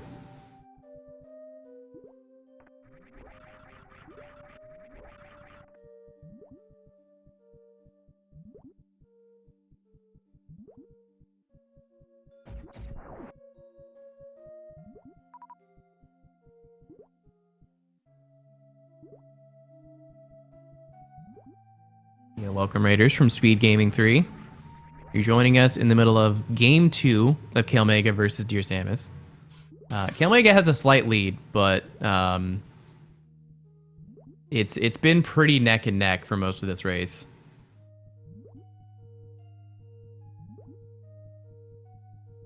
Unfortunately, DearSamus struggling with the short charge. I've noticed a lot of mentees in this tournament struggling with this short charge in particular.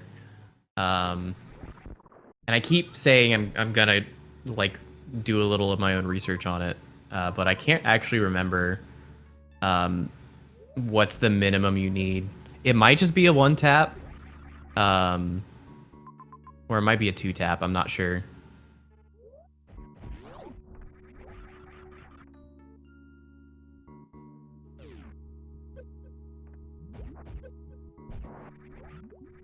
Okay, yeah, DearSamus looks like he's gonna check the sand pit, which we know is Spazer, and he will be sad.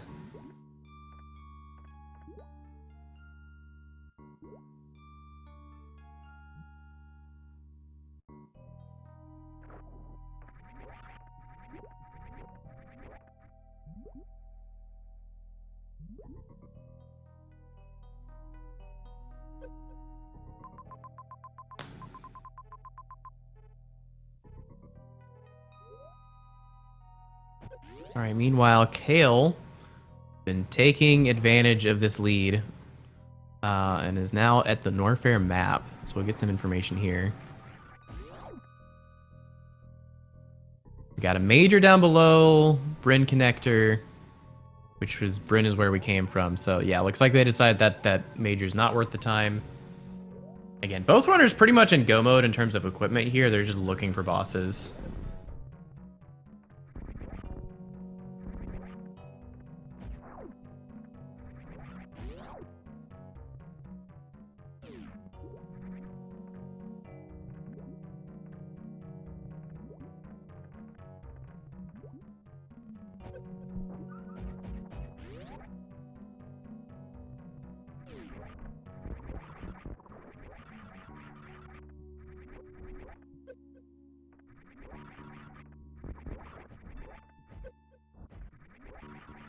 Kale's back in Torian. I don't know if we got the map here in Torian or not.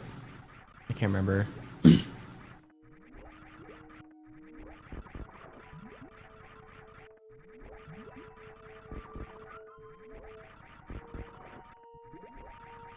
Yep. Samus just opting to leave that X-ray behind instead of doing that short charge.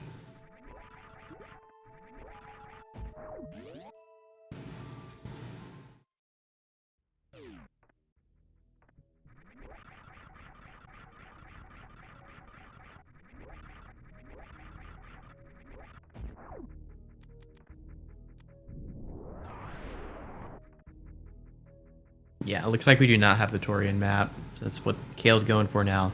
Yeah, the name of the game really is just find your map stations at this point. Because again, you have the equipment you need to kill all the bosses. You just need to locate the bosses. And Kale has found boss number 2, Fantoon, in Torian.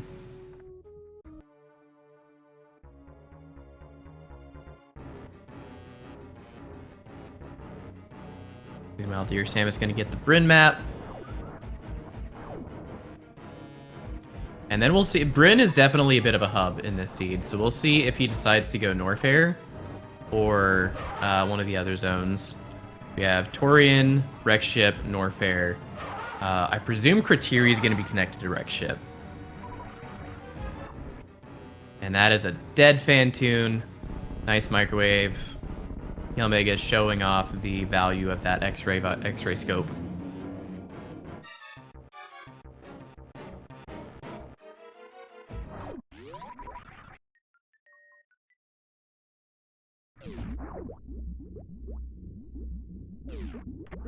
Yep, okay. So, Dear Samus going to Norfair. He's gonna get the same bad news that Kale did, that there are no bosses here. Meanwhile, Torian does have, I think I saw Dragon up at the top. So now we're just looking for Ridley.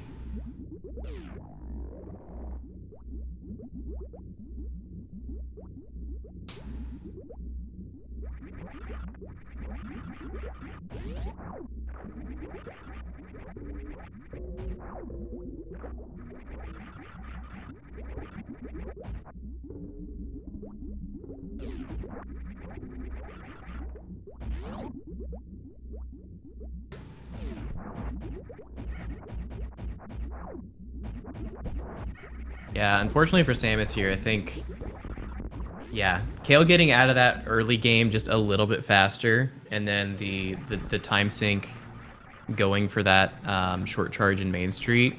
I think Kale is just going to be extending on this lead from now on, because the rest of the seed is just pretty straightforward. You just find your map, kill your bosses, go to the next zone, find your map, kill bosses. I think the one thing that would have like really let Samus catch up is if he had skipped Norfair, and then just gone straight to Torian. But since he's following the same footsteps that Kale did, it's gonna be really hard to make a comeback here unless Kale makes a mistake.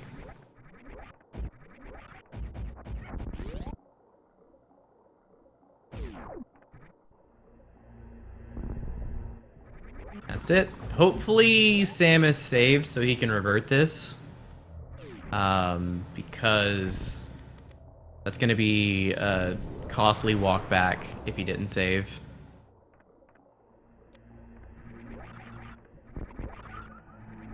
I suppose the other thing that could save Samus here a good bit of time is finding Ice Beam, because Ice Beam would give you a Zeb skip. And we saw last seed where Kale neither had Charge Beam nor a Zeb skip, and he had to spend a lot of time farming up ammo because he had to do 2 passes on Mother Brain. So we've seen how much time something like that can save. However, because we already have Charge Wave Plasma, there's a limit to how much time that could save. So like even if that is Ice Beam down there, I doubt it will pay for itself. Because like you only need enough ammo to get through the Zebs and Mother Brain tank, and then you can just still do the fight with this beam without much trouble. Whereas when you're doing all ammo, you have to go in, kill the Zebs, kill the tank, go back, farm, come back, kill Mother Brain 1, and kill Mother Brain 2. Whereas with Charge, you would really only need to farm enough to get through the first phase.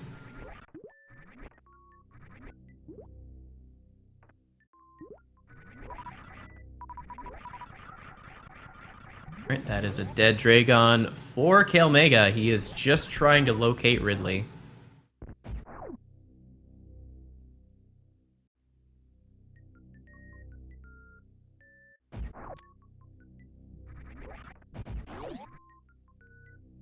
Putting Best Ray to work again.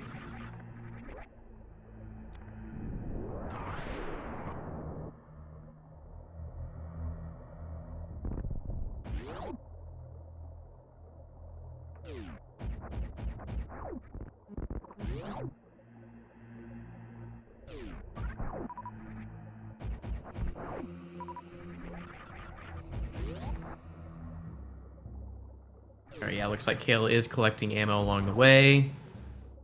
Super into PB, not bad.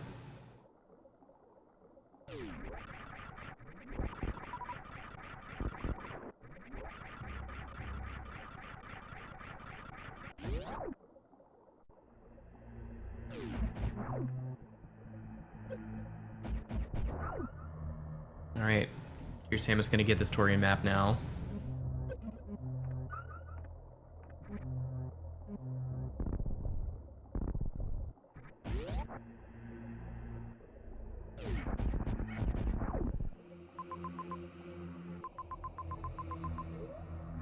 Yeah, Kale seems to be going a little out of his way for a lot of this ammo. Which, I mean, again, we talked about it before with the like Ridley, we have charge wave plasma, which is a lot of damage, and for a lot of runners is just like, that's all I need. I don't need anything more for Ridley or anything.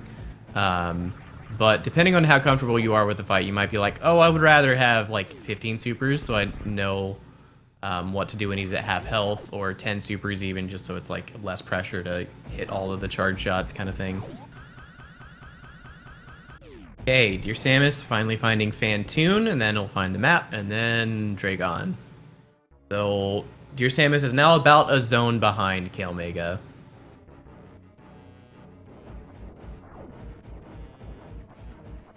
And Kale's going to be headed to Wreck Ship, and then we have Wreck Ship and Criteria are the two zones we haven't cleared yet. So Ridley will be in one of those two.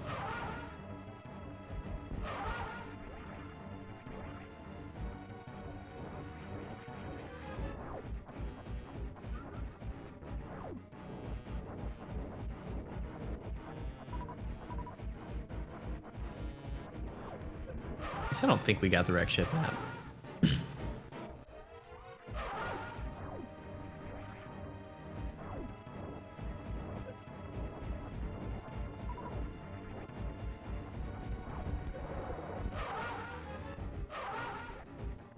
Yeah, looks like we haven't. Yeah, because we got to Bat Cave and it was a green door and then that turned around. So that's Dead Fantoon for Dear Samus Mommy.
Oh, hello, Spiky Death Room.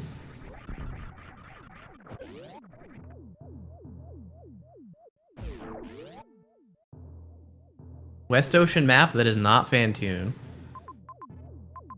The rarity. There's Ridley. Kale didn't have the map open for very long, so I don't think Mother Brain. Oh wait, no. We already saw Mother Brain. We know where Mother Brain is. She's in Norfair. So yeah, Ridley's the last thing. You just do Ridley and turn back. So yeah, this is looking like there's not much hope for Dear Samus to come back into this race. Kale just got his go mode and he didn't look back. He's been like slowly extending the lead.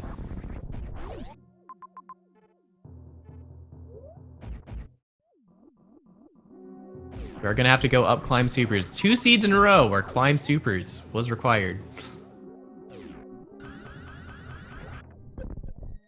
Oh.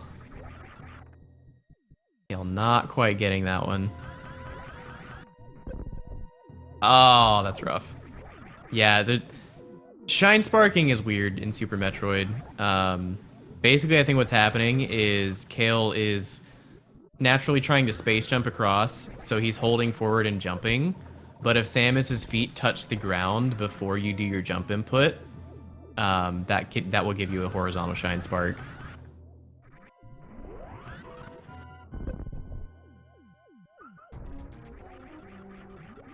All right, Dragon for Dear Samus. No microwave, so this will be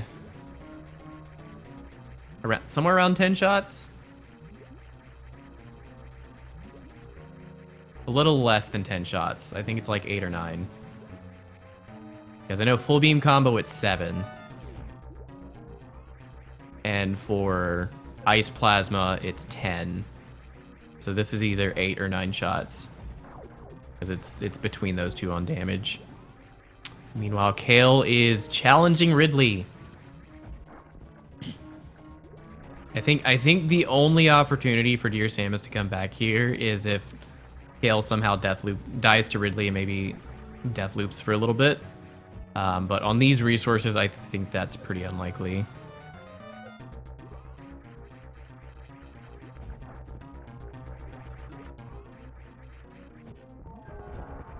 And that's a dead Dragon.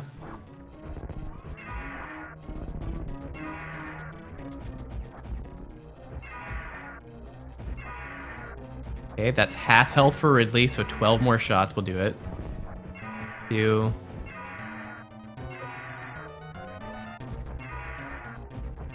3, 4, 5, 6,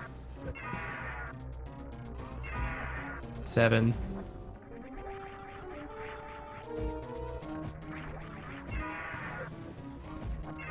8, 9 question mark?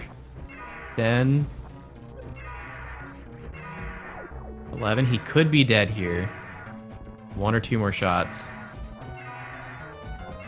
Okay, he's definitely dead now.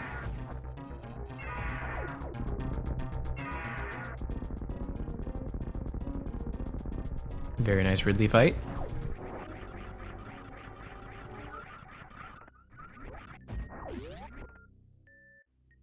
Alright, all Kale has to do is go back to Mother Brain. We've definitely seen the ship. I don't remember where it is, but we've seen it.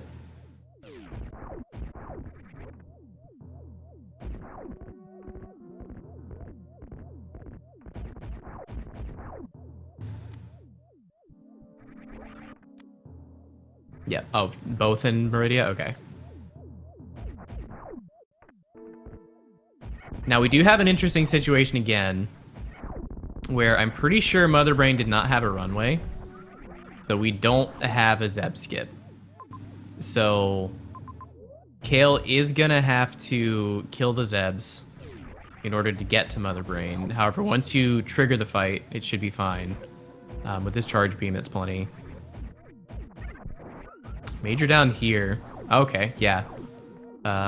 Checking this. If it's ice, okay. All our problems are solved. Yeah, there were 3 majors left: grapple, ice, and high jump. So it was a 1 in 3 chance that was ice beam. So definitely worth going for. So now Kale doesn't really have anything to worry about.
All right.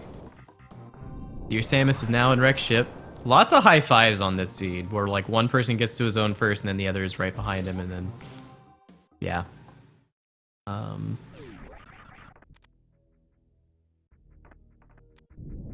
Kale needs to find his way down to Meridia. Is right down here.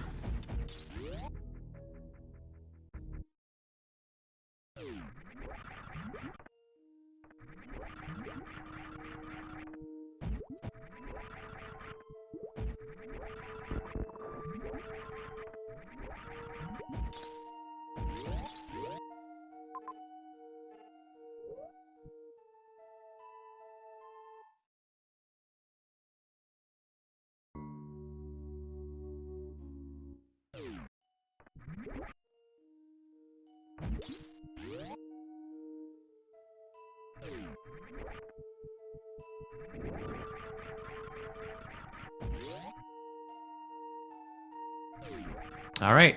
Kale is at Mother Brain. Taking a quick safety save. I don't blame him. This would be kind of rough to have to walk back if you did die. But on this loadout, you're not too worried.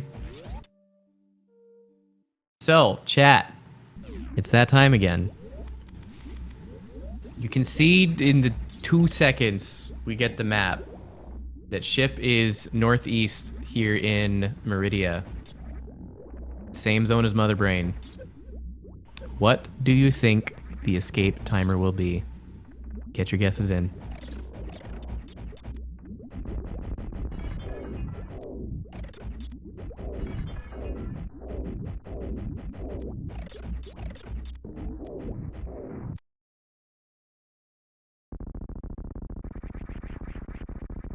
$55. That's I would say that's probably a pretty good guess. I'm gonna be aggressive and say 45.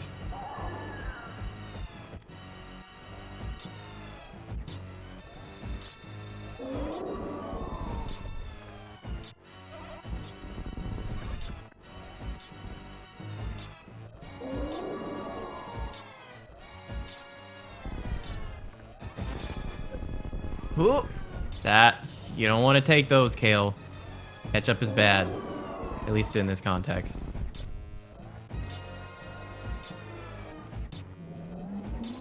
Okay, that's a dead Mother Brain.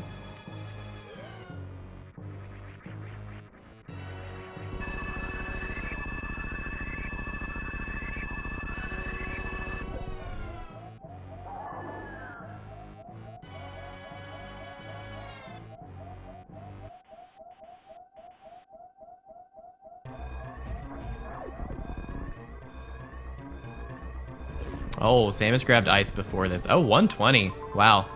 We were all a little bit low. Yeah. Yeah, so you got to loop around. That loop is a big time sink. Okay.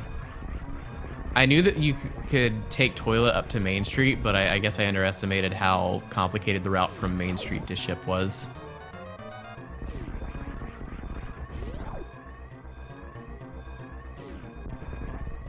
Meanwhile, Dear Samus is about to finish off Ridley. Or start the fight with Ridley, I should say. This will be 20 shots if you don't use any supers. 3. 4. 5. 6. 7. 8. 9. Undercharging a little bit, looks like.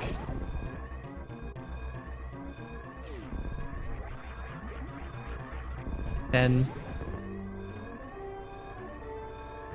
11, 12,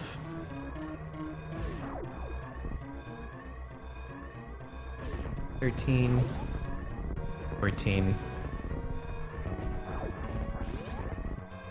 15, 16, 17,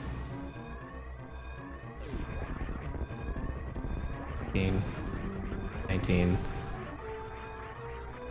Nice. Nice photo finish. Ridley dead and Kalemega finished at the same time. Get your GGs in chat.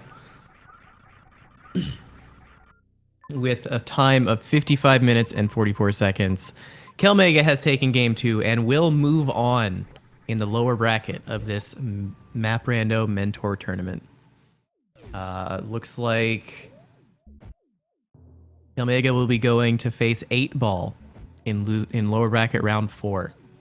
There are currently now 8 players left in lower bracket, 4 players left in the upper bracket.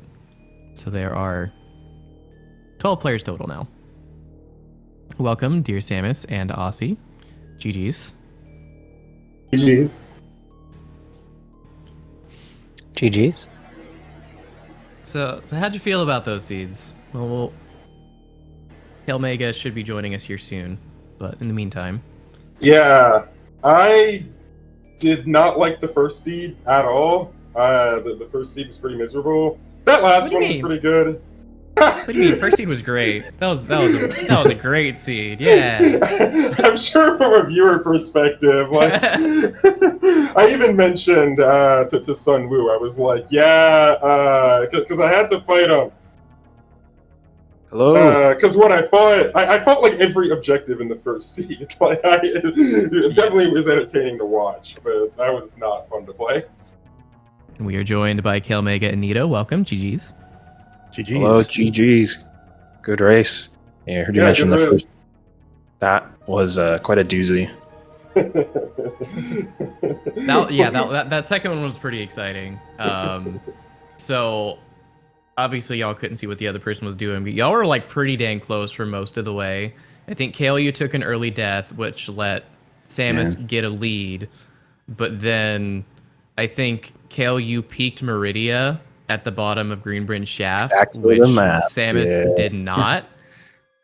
So like DearSamus got gravity a decent bit before you did, but because he didn't have the information on Meridia even being there, he didn't know where to go with it. Yeah. Whereas you knew exactly where to go back to. Also, what was that, like 25 minutes first missiles or something? It was something. Something like that. Yeah. First I was kind of assuming the whole time. I was like, I must have done something wrong because there's no way this is a 25-minute missile. Like, I'm sure Kale's just ahead of me. Nope, you were both on the same path there. And I think, Kale, you were slightly ahead coming out of Meridia. So did you guys go for the majors behind Mother Brain? Yeah, Yeah. Plasma. We did? Yeah. Okay. Yep. You both had pretty much the same route until Samus got a little caught up trying to do the spark for X-ray on the way out of Meridia. Yeah, Meridia was kind of messy. We last locationed it like as the path to the first missile, and then took a little bit of a bad death down there. And then couldn't quite get X-ray, which would have helped later. Gave up on it. Yeah. I think if y'all had gotten X-ray first try and immediately left Meridia, you would have been on the escape easily. At the same time as Kale. Yeah. Yeah, I was kicking myself. I'm only really good with short charges when there's like when I know the visual cues, and I forgot the visual cue in that run. I was like, I'm just not. This isn't happening today. Yeah, a lot of people seem to struggle with that short charge in particular. It's hard. Like it's very because everything looks the same. It's all just green lush. So there's no like like the one that's I don't know the name of the room, but it's when you're leaving Mother Brain in the vanilla game, and it's like the left door that gets you up the climb or whatever. Like that short charge is easy. But the one there for X-ray is hard. Yeah, I saw, the speed booster ban, so maybe you did your research a little bit. Yeah, I've actually seen you. Actually, before the tournament started, I'd seen you streaming late night a few times. It was like, I'm banning speed booster. I'm not banning speed booster immediately. Like, no, I'm not doing that. Well, in classic item draft fashion, that item is then set to appear within the first 3 steps of logic. Yeah. Also, classic. I picked Spring Ball, and then Spring Ball doesn't do much, which I was really sad about. I wanted Spring Ball to like really pop off and Gravity be late, but it was not late. He's trying to condemn us to a fate of water movement. Gotta slow you down somehow. Yeah, I guess. Yeah, I was not a fan of the bombs space jump thing. I would have banned bombs if I'd known that was coming. I figured you were trying to get like an IBJ advantage. Because I'm not particularly great at IBJing, especially if it's like up a lot. So I'm glad that didn't come into play much because space shows up early. Yeah, I banned space jump, and it sure was a little bit later, but it didn't. It was fair. Yeah. So, yeah. I think Kale has like the opposite philosophy when it comes to the item draft. I think a lot of people hate doing the IBJs so much. Yeah. Get just knocked over a wall. But he prefers it, and so like that's an easy pick for him in the case that like speed is banned, bombs is then like the auto pick because he doesn't mind it at all. Okay, Yeah. so ban bombs versus Kalemega. Yeah, I guess if you leave me speed, I might go off the rails and do some wild autologic stuff and screw myself over. So, you know, it's a risk. I'm just like, I can do IBJs. I don't hate them, but like they're annoying, so I'm never gonna pick them in item drafts. Yeah, I would never pick bombs. Like, I would much rather ban bombs before pick bombs, or just pick space jump, and just make everything a lot easier. All right, so first seed. I feel like there's a lot to talk about there. Yeah. Yeah. That was a seed absolutely like without a mentor. That's something I'm floundering for like an extra 30 minutes. Trying to figure out. Yeah, definitely. Like if that Progression was was a very practice far one, from the Yeah. So Nito, I did have one question for you and Kale. Because there was a decision there. It ended up not mattering, but like, after y'all got space jump, and then I think you went across East Ocean, and then you run into Crab Shaft, and then you turned around. I'm curious as to your reasoning for why you turned around there, because I would have thought like, oh, I have high jump, spring ball, and space. This feels right.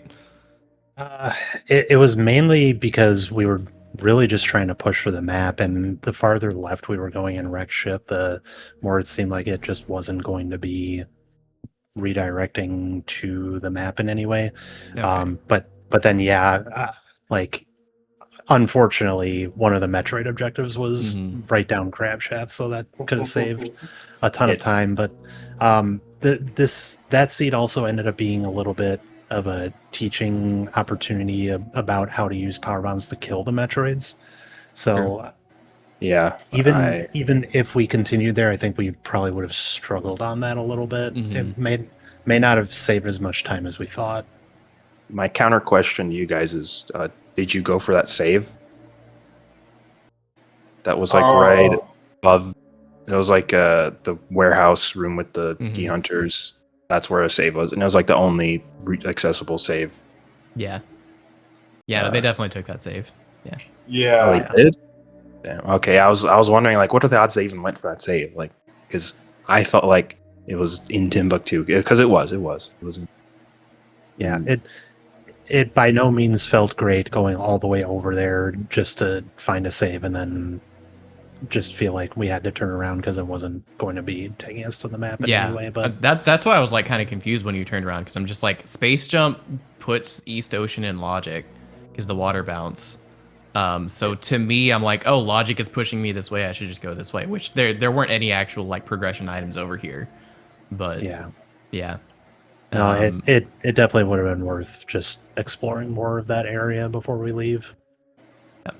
That ended up being almost the comeback for Dear Samus on that one, because he actually went down there. It took a bunch of tries to get the Metroid room done, but because he already had that done, he could have skipped the wreck ship map and gone to Criteria and found Varia and the other Metroid room at the end. And then headed back for Mother Brain, because I think he also explored a lot of Bryn, found Charge Beam, among other things. So like while y'all were stuck farming, getting ammo to like do Mother Brain twice because ammo, there was a slight opportunity if he had just skipped wreck ship map and gambled on Criteria that he could have made it back in time to actually be on Mother Brain at the same time. Yeah, I think that's probably really tough to do though, considering like the saves are outlining just how big wreck ship is. So it's like, I think no matter what, you kind of have to go for that map. Yeah. On the off chance that another Metroid is there. Yeah, it would be tough. I think the big motivator that might point you that way is because you have to go through Dragon. It's like you see Dragon's like, okay, maybe Criteria will be faster of a map than this, Yeah. and you just do that first. But again, that's a bit of a gamble. It's a strange play to go for, but there was a chance. But it would be God Road, yeah. Yeah. We pretty much we saw also Dragon. afterwards, so. Yeah, I remember just being like, I don't want to fight Before. Dragon, but the zone is massive, so I kind of think we just, like, Yeah. I think we just send it. Like, I think we just go for it, because if we go the other, if it is behind Dragon and we're not doing Dragon, that's like, you know, decent time loss right there. Yeah, Criteria was really strange. Like, one place where we potentially could have gotten cooked was like, because we kind of found that Metroid Room 2 early on in that seed in Criteria, and like there was a learning curve to, like, I think it took me like 4 attempts to actually kill the Metroids with no suits and just power bombs or whatever, like one tank, whatever it was. Yeah. Yeah. That early suit was. Oh, y'all went forever before your second E tank too. That was another crazy thing about that seed. I want I want to say it was like 40 minutes in before either of you got a second E tank. That was Yeah. Pain. Lack of energy, lack of power bombs, lack of maps for like our first map. I think was what was our first map? Probably Meridia. Norfair map was accessible. Wreckship was not. Meridia was accessible. I think it was like Meridia and Brinstar. I think it was Meridia map that was first, because we tried. Well, we didn't go for Taurine map because of the low power bomb situation and seeing Gauntlet there, and then Wreckship was through Dragon. Criteria required speed, and then it was the Phantoon map as well. It was pretty painful trying to do anything thorough in any area. Yeah, this one weirdly is like, you both found Criteria early, before getting speed, but like looking at the map, I don't think you got anything valuable out of it other than just the Metroid kill. So it's like, and Wreckship is kind of a similar deal where it's like, if the only thing valuable in like that north side of Wreckship was just the Metroid room, so there's a world where someone just skips both of those and then finds, I don't know, I forget what was next, like Meridia, Bryn, something. Or wherever speed was, and find speed before going Criteria, and then just like, oh, here's Varia, and it's like suddenly you have an easy route, but like the way that the logic was pointing you was just everywhere but that. Oh right, I think it was like you have to go through 3 zones to get to Meridia, and then you find your other majors, and then you bring them all the way back.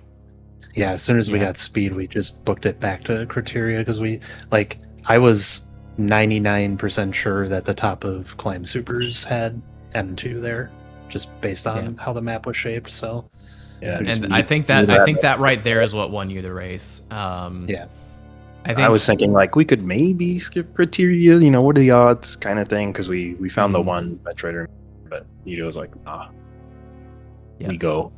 And Varia being there too was huge, because Dear Samus got that last. Like that was the last thing that they did. Literally, so they did all of Bryn, all of Norfair, all of that on just like gravity and no Varia.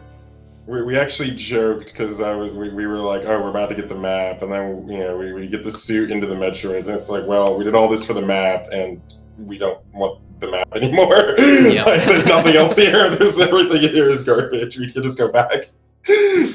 Yep.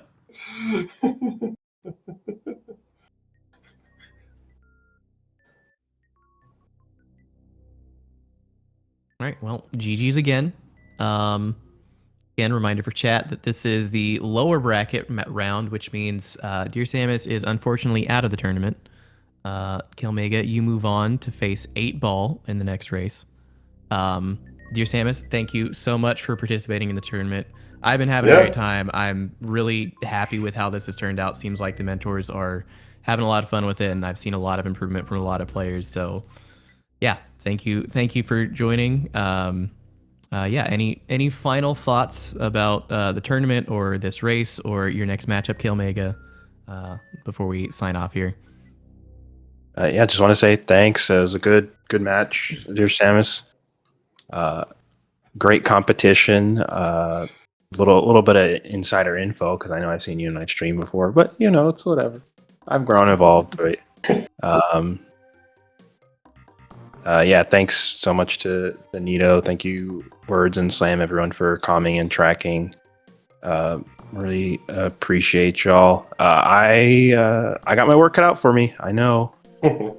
I'm not ready to lay down and give up just yet or anything, but I really do want to push, and I want to make it to finals. So do what I can to keep going. But yeah. Thanks. First seed was definitely whack. It reminded me of my last match where the finish time was like an hour 34. So far when it's not been bosses, it's just been like a 50-50 on, oh, is this a normal seed or is this an hour 20 plus? I don't know. But yeah. Some of these have been brutal. Yeah. Definitely. Yeah, I don't know much about 8-Ball. There's actually most of the racers I'm pretty unfamiliar with, but I can tell you he does have strong short charges as well, so maybe speed won't be the biggest advantage. Oh no. Well, I know what I'm good at, so I gotta stick to my guns, right? Yep. Hey, maybe you're both just like, hey, we love speed. You want to pick speed? Sure. Yeah. It'd be entertaining to watch. I'd watch that. Yeah, for sure. All right. Any closing thoughts from Samus or our mentors? Nothing for me. I'm glad the races were close. I've definitely improved a lot, but I kind of felt it was going to be a tough one to be able to turn this in my favor. But they were both like, I was headed to Mother Brain as I lost both, so that I'm happy with how I performed. Yeah, no, it's real close. I mean, there's so many decisions and things that happen in the course of a run, be it like, oh, I'm gonna check this thing, or like me sacking for the map, Yeah, or like random deaths, or all that. There's so many variables that come into play, and it's real testament to both our skill, right? That we're able to come so close to one another. yeah. Definitely rooting for you to beat. You said 8-Ball. I don't know anything about 8-Ball, but good luck. Oh, the pressure mounts. Thank you. I'll do my best. Carry the dream forward. You know? Yeah, you gotta take this next one. You can't win and then immediately get out the tournament. Like that's you gotta go further and then get out, or win finals. But you can't immediately. I gotta start watching sports movies or read Ice Shield 21 again or something to get that I carry everyone's dreams. Someone's got to walk home a loser. That spirit in me. Yeah.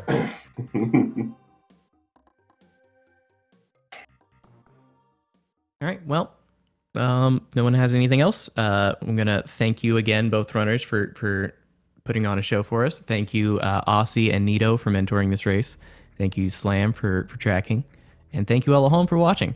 But we're probably gonna get out of here in a little bit. We do have more races. I don't think. Okay, we have Loud versus Narrowcath scheduled tomorrow at 11 a.m. Eastern time. And then we got a lot more matches naturally for the rest of the tournament that to be scheduled. So stay tuned to SpeedGaming for more Map Random Mentor tournament action. But for now, I am Warrior19, joined by Slam, DearSamus, Aussie, Nito, and Kalemega, and we will see you next mission. So much. Have a great night.